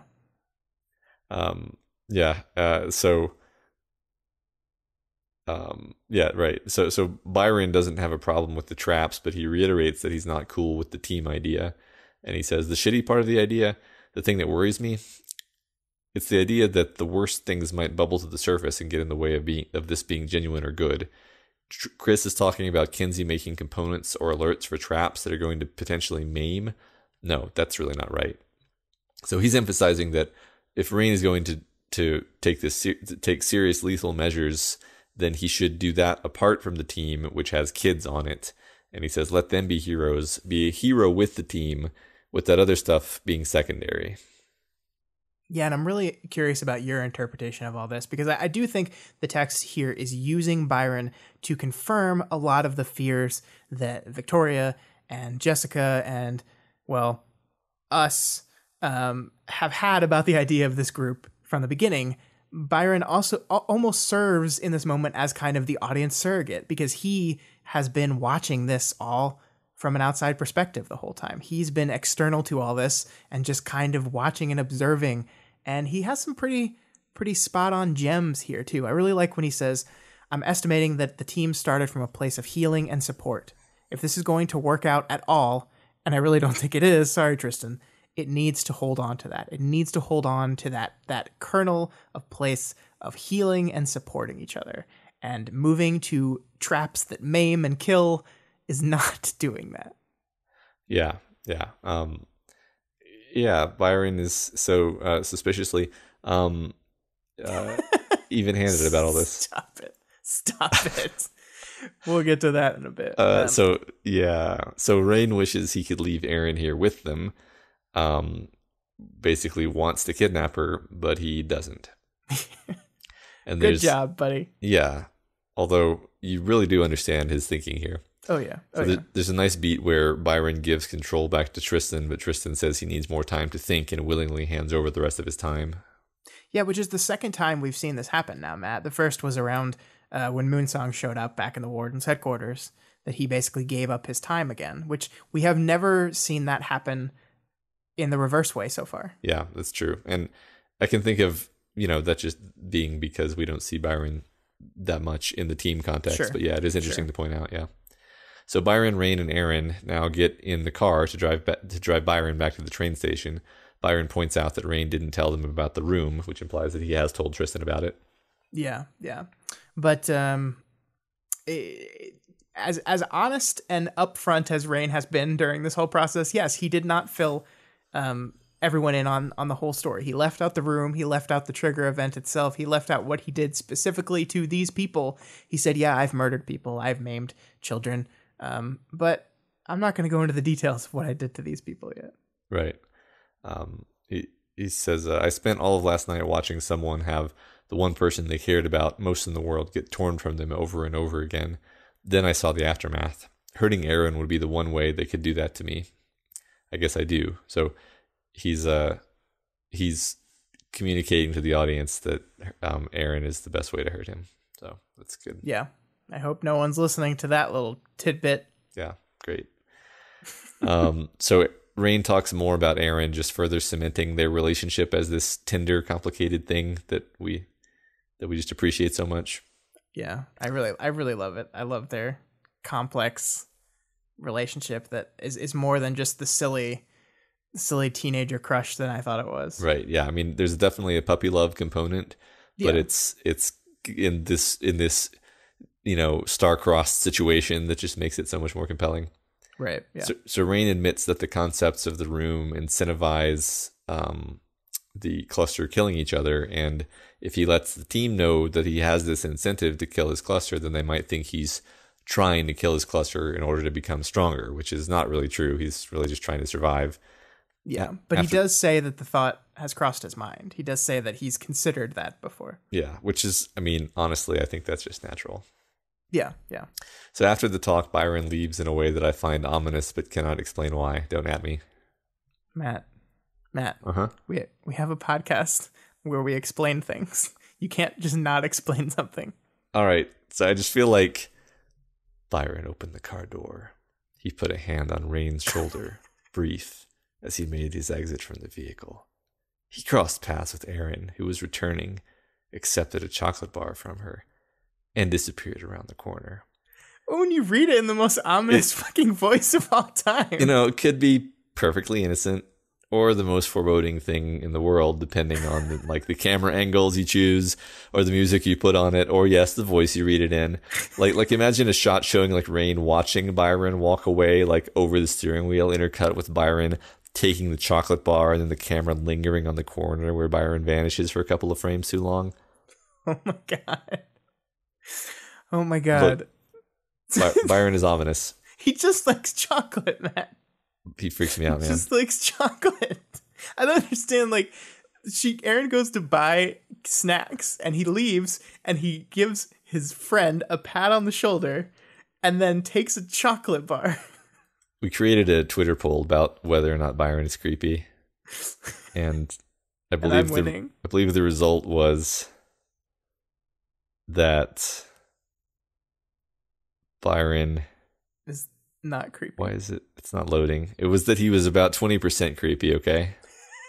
Look, I absolutely agree with you that there is something going on with Byron that is a lot more complicated than I'm just a chill dude that doesn't really worry too much about stuff.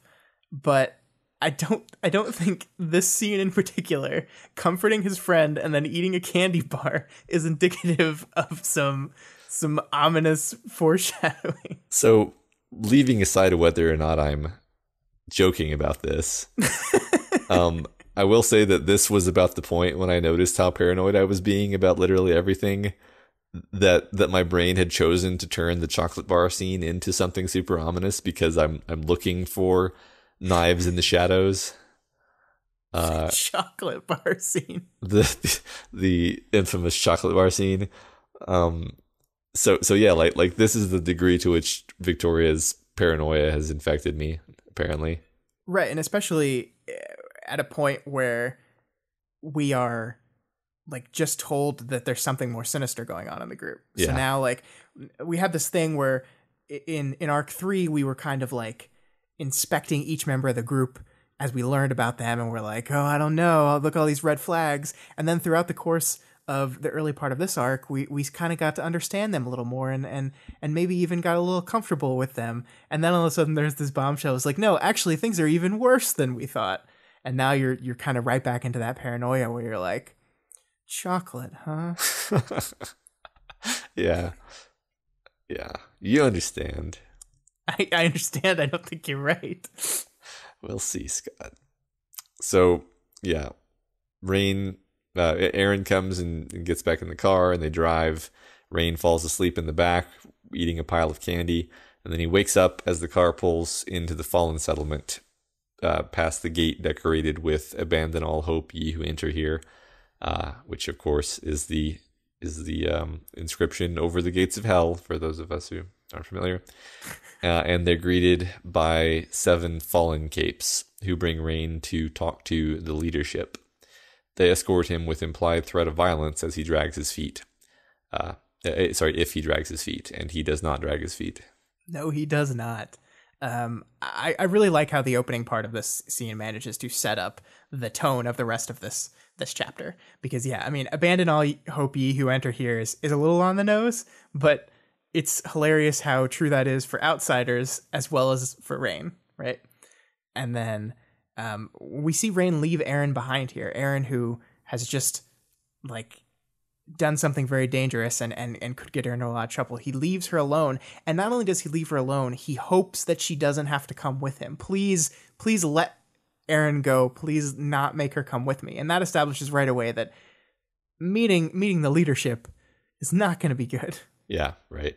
I'd like to point out that it's 7 demons, like the 7 deadly sins, etc., that lead him to meet the leader of hell, as it were. So we're getting very, literary here. Rain is being brought to meet the devil, basically, by the demons. Yeah. And one of the demons eats grape candy. That's right. Talk about that. Well, like I don't have a lot to say other than the griminess of it. Like it's grape like fruit snacks, basically, it seems. So they're like sticky and like you can kind of visualize like this big guy with a gross, what kind of head does he have again? Horse. He has a horse head on. It's all like just twisted and stitched up weird.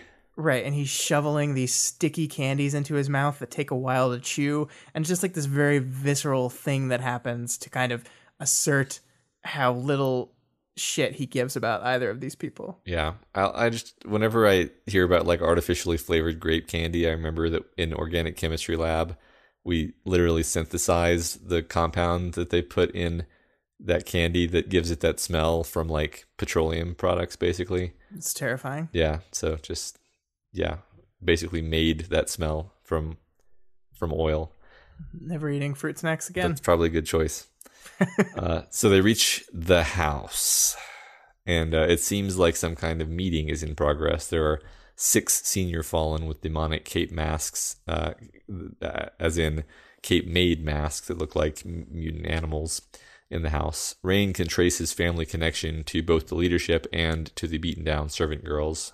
Which, of course, means that there's a good chance that Rain is indeed his own grandpa. I think we can assume so. Seer walks Rain upstairs into the creepy house, and they run into Lachlan, who's just chilling out, brushing his teeth, which I like has the subtle implication that he lives here. Yeah. And he's like, hey, man, did you talk to Allie? Which is great because it's just completely jarring in this like horrifying like horror setting. It makes us realize that Lachlan is a bit off, and we're going to understand why that is shortly. Yeah. You're absolutely right that we learn why that is, but I want to talk about how well this is set up. And when I say things like Wildbow would make a damn good screenwriter, it's for stuff like this, because so much of the skill in the prose here is the ability to convey story and world through images. I mean, not like literally images because they're just words on a paper, but you know what I mean.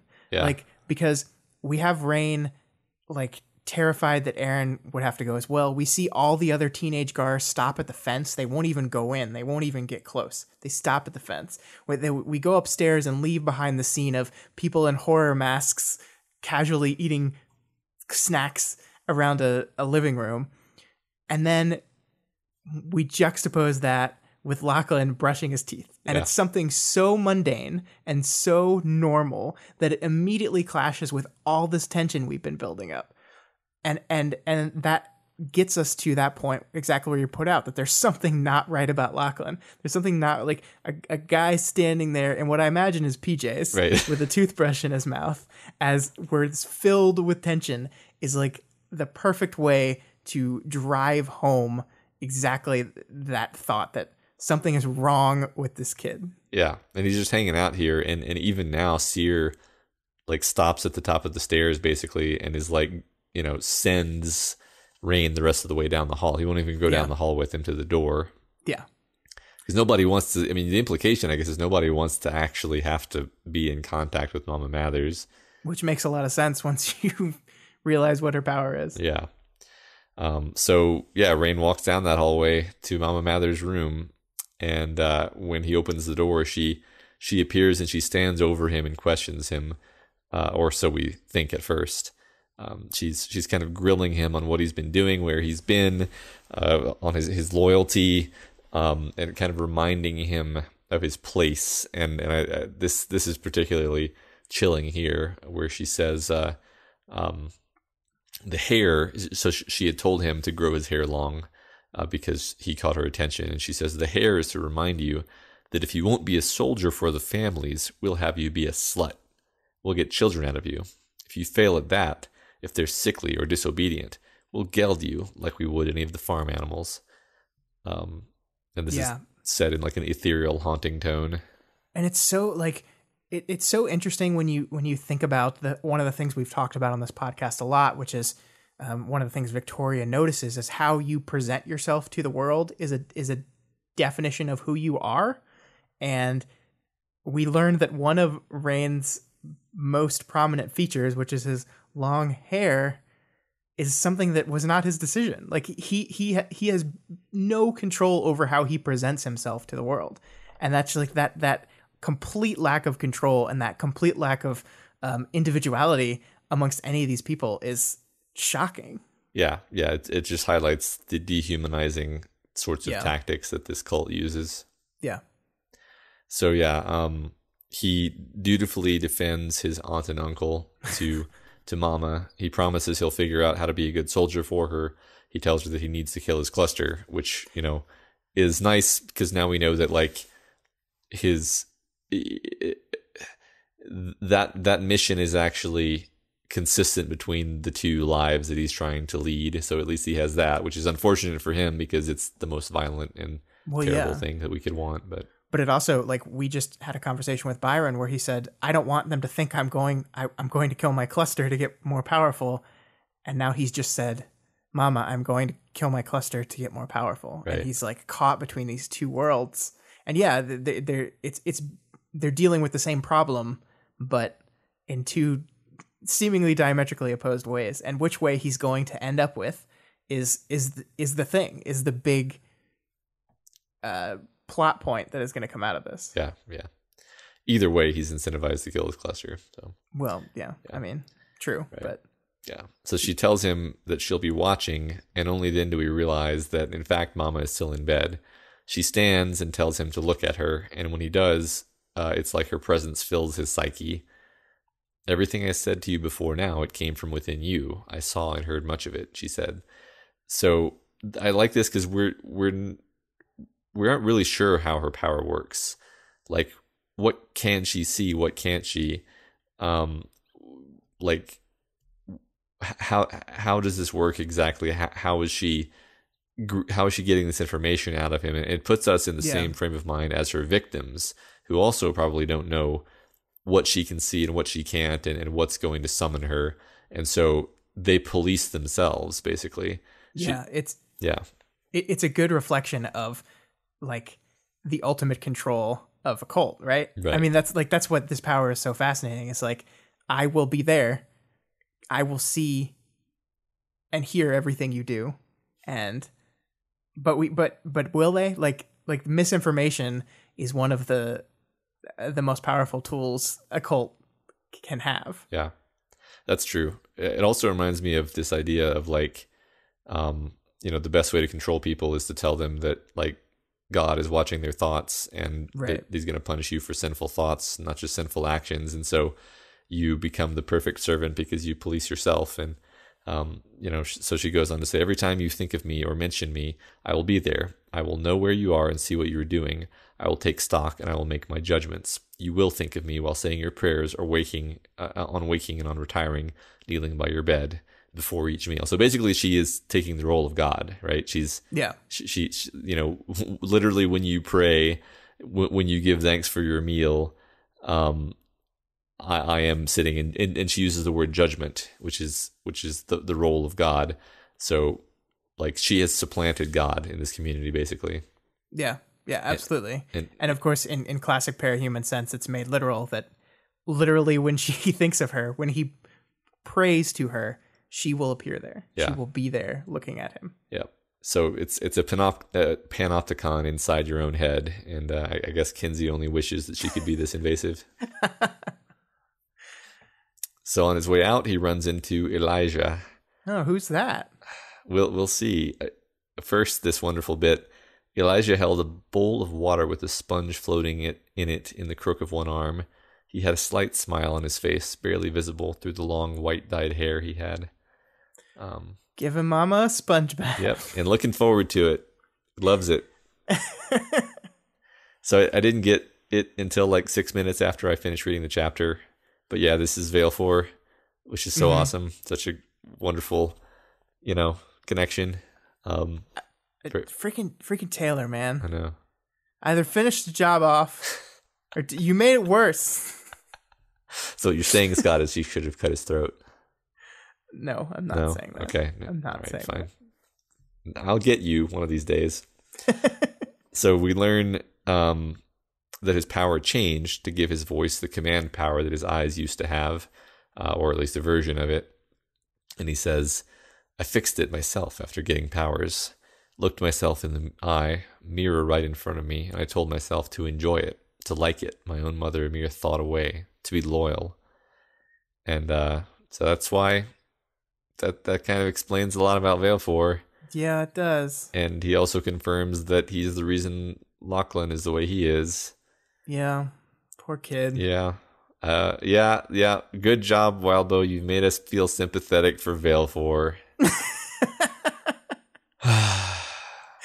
Oh my god. Never ends. Yeah. So now Rain leaves and vomits up all the disgusting petroleum candy.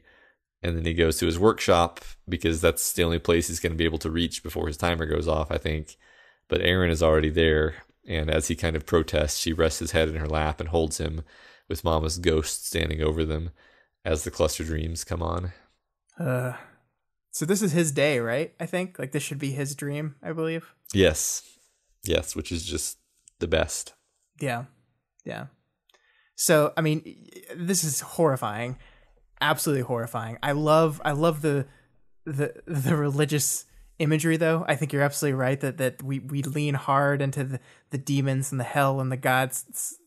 It's so well done and fascinating in a I'm gonna lose sleep kind of way. It's just a perfect way to end this arc. Yeah, I mean, I almost wanted to spend more time on just the part where he's entering this Dante's Inferno hell and pick out every possible, interpretation. I think almost like, yeah, we could do that, but I would just encourage the listeners and the readers to read that part again and understand like how it's chock full of those references, and they're definitely there. They're definitely references, but they're not overt or distracting. They're just there to create the correct tone, I think, mainly. Yeah, I think you're right. Absolutely. Yeah. All right, so that is 4.c, and that is arc 4. Yeah. So let's talk about this, Matt. We'll wrap this thing up. We got 12 whole minutes left. All right. So we'll wrap this thing up, and let's talk about arc 4 as a whole. Okay. This was a really interesting arc to me, Matt. We did not have a big action set piece at all. We only had 2 like physical confrontations, and they were both very short. We had Rain getting his ass kicked, and then Victoria and Sveta basically making quick work of hook, line, and sink. So instead, we look at this as just one long character study. And if we look at the arc holistically, we see we basically do 2 to 3 chapters and then Rain, and then 2 more chapters and then Rain, and we continue on. We do that 3 times. And I think there was something that we kind of skipped over that Byron talked about when he was comparing what Rain is going through to what the rest of the Misfit Toys are doing. And it's this idea of costumes and names. This idea of costumes and names where these guys are working on, imminent death and crazy cult people he's working on. So we're juxtaposing that. We have 2 arcs where like our characters have problems. I'm not going to take away the problems, but they are focused on what they're going to name each other and what their costumes are going to look like and what the team name is going to look like. And then we jump to these Rain chapters that is just like, holy shit, this is terrible. This guy is trapped. What can he do? is there any hope for him at all? And that juxtaposition is huge. Yeah. Yeah, no, I mean, I love the structure of this arc. It's unique in terms of all the parahuman stories that we have at this point, where we're repeatedly coming back to the same interlude character to sort of make a counterpoint to the arc. I like that this persisted, and I like that it had this triple structure of him, going into the dreams of each of his cluster mates, and then having some other parallels throughout the main chapter. I think I'm going to let you talk about that, because you're the one who kind of pulled out the parallels, actually. Yeah. So, like, I think as much as I like Victoria's story and I like the things that happened with all of our Misfit toys, the meat, I guess, of the arc is these Rain interludes. They're literally like throwing shade, on everything else that's happening. And so if we look at them, if we break them down, we have Rain witnessing 3 memory dreams corresponding to the 3 days in which his enemies are more powerful. They get worse each time. We start with Snag, and that's pretty terrible. Then we go Cradle, and that's bad. And then we go Love Loss, and that's like, holy shit, devastating. And I think it's fun to dive into what happens to Rain in these chapters and compare that to his experience in the room when it's those person's day. So that's what I'm going to do here. Go for it. So first, Rain deals with Snag's day, and Snag basically ignores him. They all kind of ignore him on his day, right? Like, he tries to call out to them, he tries to say things to him, and they don't really say anything back. And then Rain wakes up, and he's basically ignored by all the members of his family, right? We even pointed that out at the time. I just hadn't drawn the connection to this whole thing yet. His uncle ignores him. His aunt kind of observes him very coldly. His cousin ignores him. The other girls that are in the house kind of ignore him. The only one that really pays attention to him is Aaron, and then a little bit later, the Misfit Toys. But he's basically in a place in his life where most people ignore him or don't approach him or deal with him. Right. Yeah. Follow. Yeah. And then next is Cradle. And Cradle doesn't ignore Rain. Definitely not. Cradle directly confronts him. That's kill yourself over and over again. Kill yourself. Kill yourself. And what happens to Rain in the rest of that chapter? He sees direct confrontation. He walks up to his uncle and gets his ass kicked intentionally. So we have direct confrontation mirroring direct confrontation. And then finally, we have Love Loss.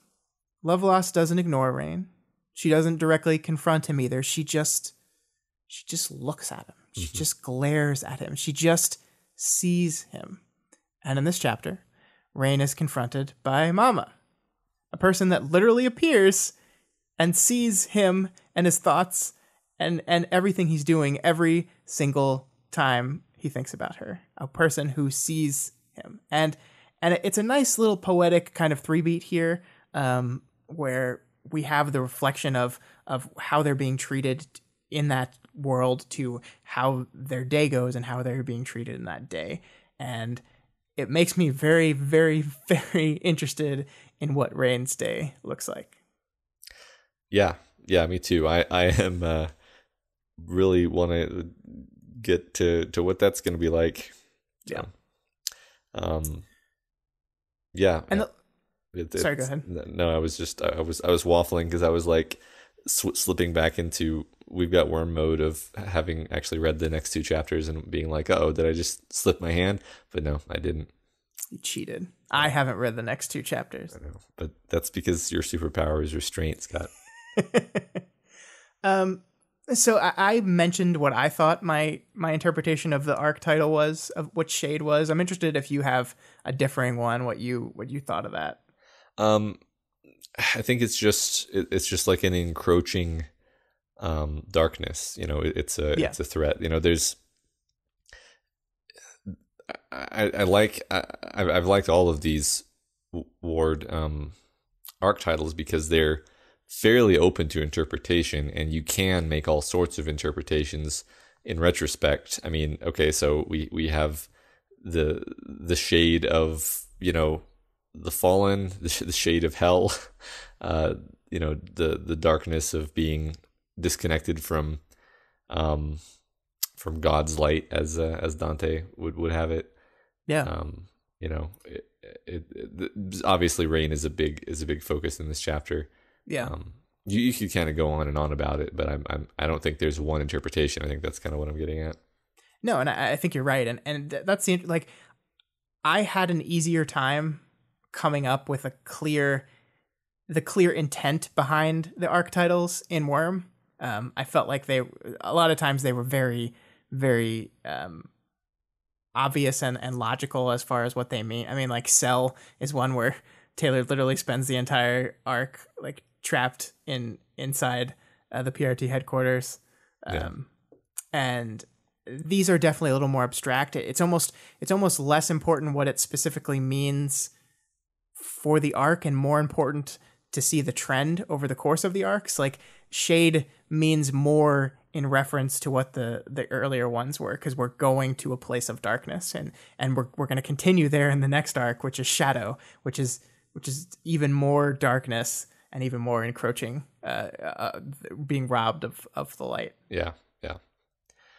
Okay, so the last thing I wanted... Sorry, go ahead. No, you go ahead. No, the last thing I wanted to talk about arc-wide is the pacing. I wanted to talk to you about, what do you think? We're 4 arcs into the story now.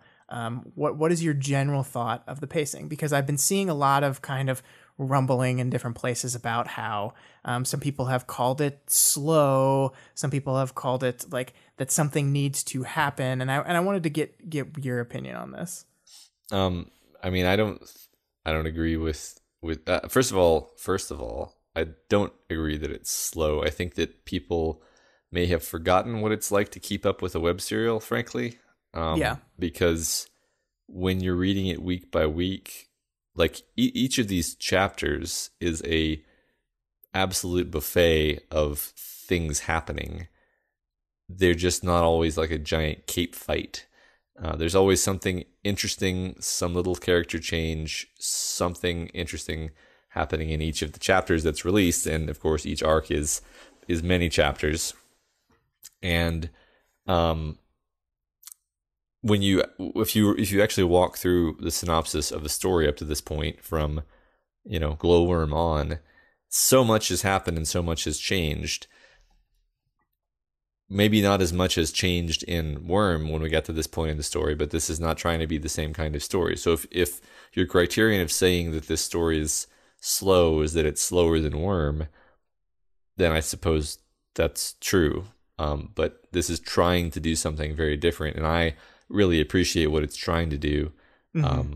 And I still reject the idea that it's slow. It's just like, yeah, you can't just sit down and binge through it, so you're going to perceive it as being slow. I don't know. Well, and there's this interesting idea that slow, the word slow, is inherently a negative thing. Mm-hmm. Like if I substitute the word deliberate, suddenly it has a whole nother meaning. I think this story so far has been very focused on what it wants to do, which is explore these characters. Yeah, I think things are going to ramp up. I think the pace is going to speed up. But right now we are focusing on understanding and learning these characters.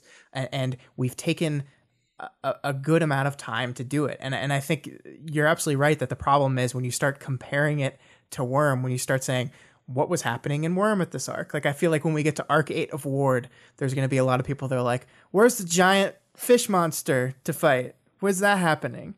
And it's not the same kind of story. And I do think that arc 5 is going to be an arc that will have a lot of action in it. I think we have been building to that. I think we've been building to this boil-over point. But a boil-over point doesn't work if it comes so fast that there's not any time to build that tension and to see things go and to understand our characters. We need to understand these people. They're all complex. They're all uniquely complex. And we need to take that time. And if we don't, when we get into shit going crazy, we're not going to care about it as much. Right. I mean, I guarantee you I care more about Rain at this point than I cared about any non-Taylor character by the end of arc 4 of Worm. I mean, I don't even have to think about that, Yeah. Yeah. So that is my answer to that question. I agree. So overall, Arc 4, intense character study, intense exploration of all of our characters with a focus on Rain, obviously. It was great. It was great. I love the structure. I love how it was doled out to us. I love how it started to the point where it ended. I went back and reread over our scripts for all 4 of the parts of this arc today, and I really liked it. Yeah, it's like 100 pages. I know, it's longer than you think. Yeah. I was like, I don't know if I have time to read the entire arc again. Let me just read our scripts. And I was like, it's probably like it's the same length. Yeah, it probably is the same length. Wow. So that's Arc 4. Yeah, that's all right. Arc 4 Shade in the can. Alrighty, so name game very briefly. We got Dido today, which I didn't know this, Scott, but you informed me that Dido was the first queen of Carthage according to Greek and Roman myth. Yeah, and she killed herself. All right. Because she was married to someone who died, and then her city was basically forcing her to marry someone else, and instead she climbed on top of a ceremonial pyre, and she stabbed herself. Okay. And then became a god, and then the Carthaginians worshipped her. Well, so I don't know what that means for our character because we don't know much about her yet, but let's keep that stuff in mind when we learn more about Dido. Pay attention, maybe something with fire. Anyway, Carthago Delinda est, everybody. So discussion questions for this week. So we collaborated on this one. So we now have a better understanding of the fallen. And the question is, can any of these people be rescued or redeemed? Can Rain? That's a very interesting question, Matt. And I am glad that I don't have to answer that. Yes, me too. I can't wait to get all your answers, and then I'll know what the answer is. I don't have to worry about it anymore. I'll just parse all the answers and pick the ones I agree with and say that's my thought too. Yeah, these questions are going to get harder and harder and more abstract until we're like, how would you structure society? What is your solution to everything? Yeah, hunger. Yeah. Yes. So that's all we got for you this week on We've Got Ward. Remember that you guys are all part of the show now, so feel free to provide us with advice, questions, or thoughts on this week's reading. You can reach out to us via email at gotwormpod@gmail.com or on Twitter at gotwormpod. My personal Twitter is at scottdaily85, and Matt's is at moredailymail. That's good. So if you're not already subscribed to We've Got Ward, we strongly recommend you do so and never miss an episode. You can find us on iTunes, Stitcher, YouTube, Google Play, and pretty much anywhere else in the world you can listen to podcasts. And as always, you can find this, all the other podcasts we do, and all of our writing, essays, film, and TV criticism, and more at dailyplanetfilms.com. This week, over on the main feed, I'm joined by Michael and Daniel to discuss the new sci-fi film Annihilation, which Matt has not seen yet. I know. This episode did get a little heated because Michael is wrong, but I think it turned out pretty good. I really can't wait for you to see this movie, Matt. I'm gonna enjoy talking over this movie with you for a long time. Yeah, particularly because we did the book for book club. It would be nice to have that conversation. Yeah. Also on Friday, a new episode of Vow to View drops where Elise and I force each other to watch some of our favorite Oscar-winning movies. If you haven't checked out that show yet, please give it a shot. I might be a little biased, but I really enjoy recording it. It's ridiculous, and I think it's fun to listen to. It is really fun to listen to. It's a hit, actually. Yeah, if you like any of our shows and you want to support them, consider donating to our Patreon account, patreon.com/dailyplanetfilms. You can donate $1 a month or whatever else you can afford. Special thanks to new Captain Planet Frederick at the $10 level and Planeteer Andy at the $1 level. Thanks so much, guys. As always, make sure you go over to Wildbow's page and donate to him as well. This is his world. We're just playing on it. And if you can't afford to donate right now, that's absolutely okay. You can still help us out in a bunch of other ways. You can tell your mama about We've Got Ward so that every time that anyone thinks about it, she'll appear floating above them, being all creepy. Probably with chocolate. Or you can head on over to iTunes and leave a rating and review. You can be like Ruben, who gives us 5 stars and says, as a longtime Wildbow fan, I was intrigued by the idea of a podcast about my favorite novel. Matt and Scott have completely blown my expectations away with their incredible literary analysis of this world and its characters. When I first read this book, I simply enjoyed it for the story, but on my second read, the character ground, a discussion of the universe and its multitude of themes, conflicts, and story have brought out a new life from the text I would have never seen otherwise. It's funny, strange, that before listening to Scott and Matt, I didn't really think of the characters in this book as people, just interesting devices in a fun plot. But that change in my perspective has shown me power that real literature can have. Seeing the world through completely different characters' perspectives has helped me even in my daily life to think about things that people say and do not just do it from my own perspective, but also try to emulate theirs as well. Thanks so much, guys. Wow, Matt. Daily Planet Productions, changing lives, 7 days a week.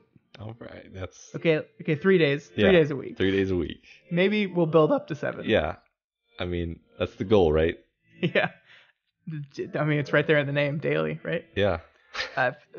Thanks so much, Ruben. We really appreciate that. I'm glad you're enjoying us, but I'm even more glad that you're enjoying the full power of story and narrative, because that's what it can do for you. Roger Ebert said that movies are an empathy machine, and I absolutely think that books are the same thing. So they're really, stories are the greatest thing in the world. Yeah, I don't often get all philosophical about it, but I really think stories are important in a way that we don't talk about enough. Yeah. As a society. Agree. All right, that's it for the show this week. Next week we will jump into Arc 5 Shadow. It's going to be a long episode because we're going to have 4 whole chapters to cover. But I think that's just what you guys expect these days, huh? Well, see you next week. Bye-bye.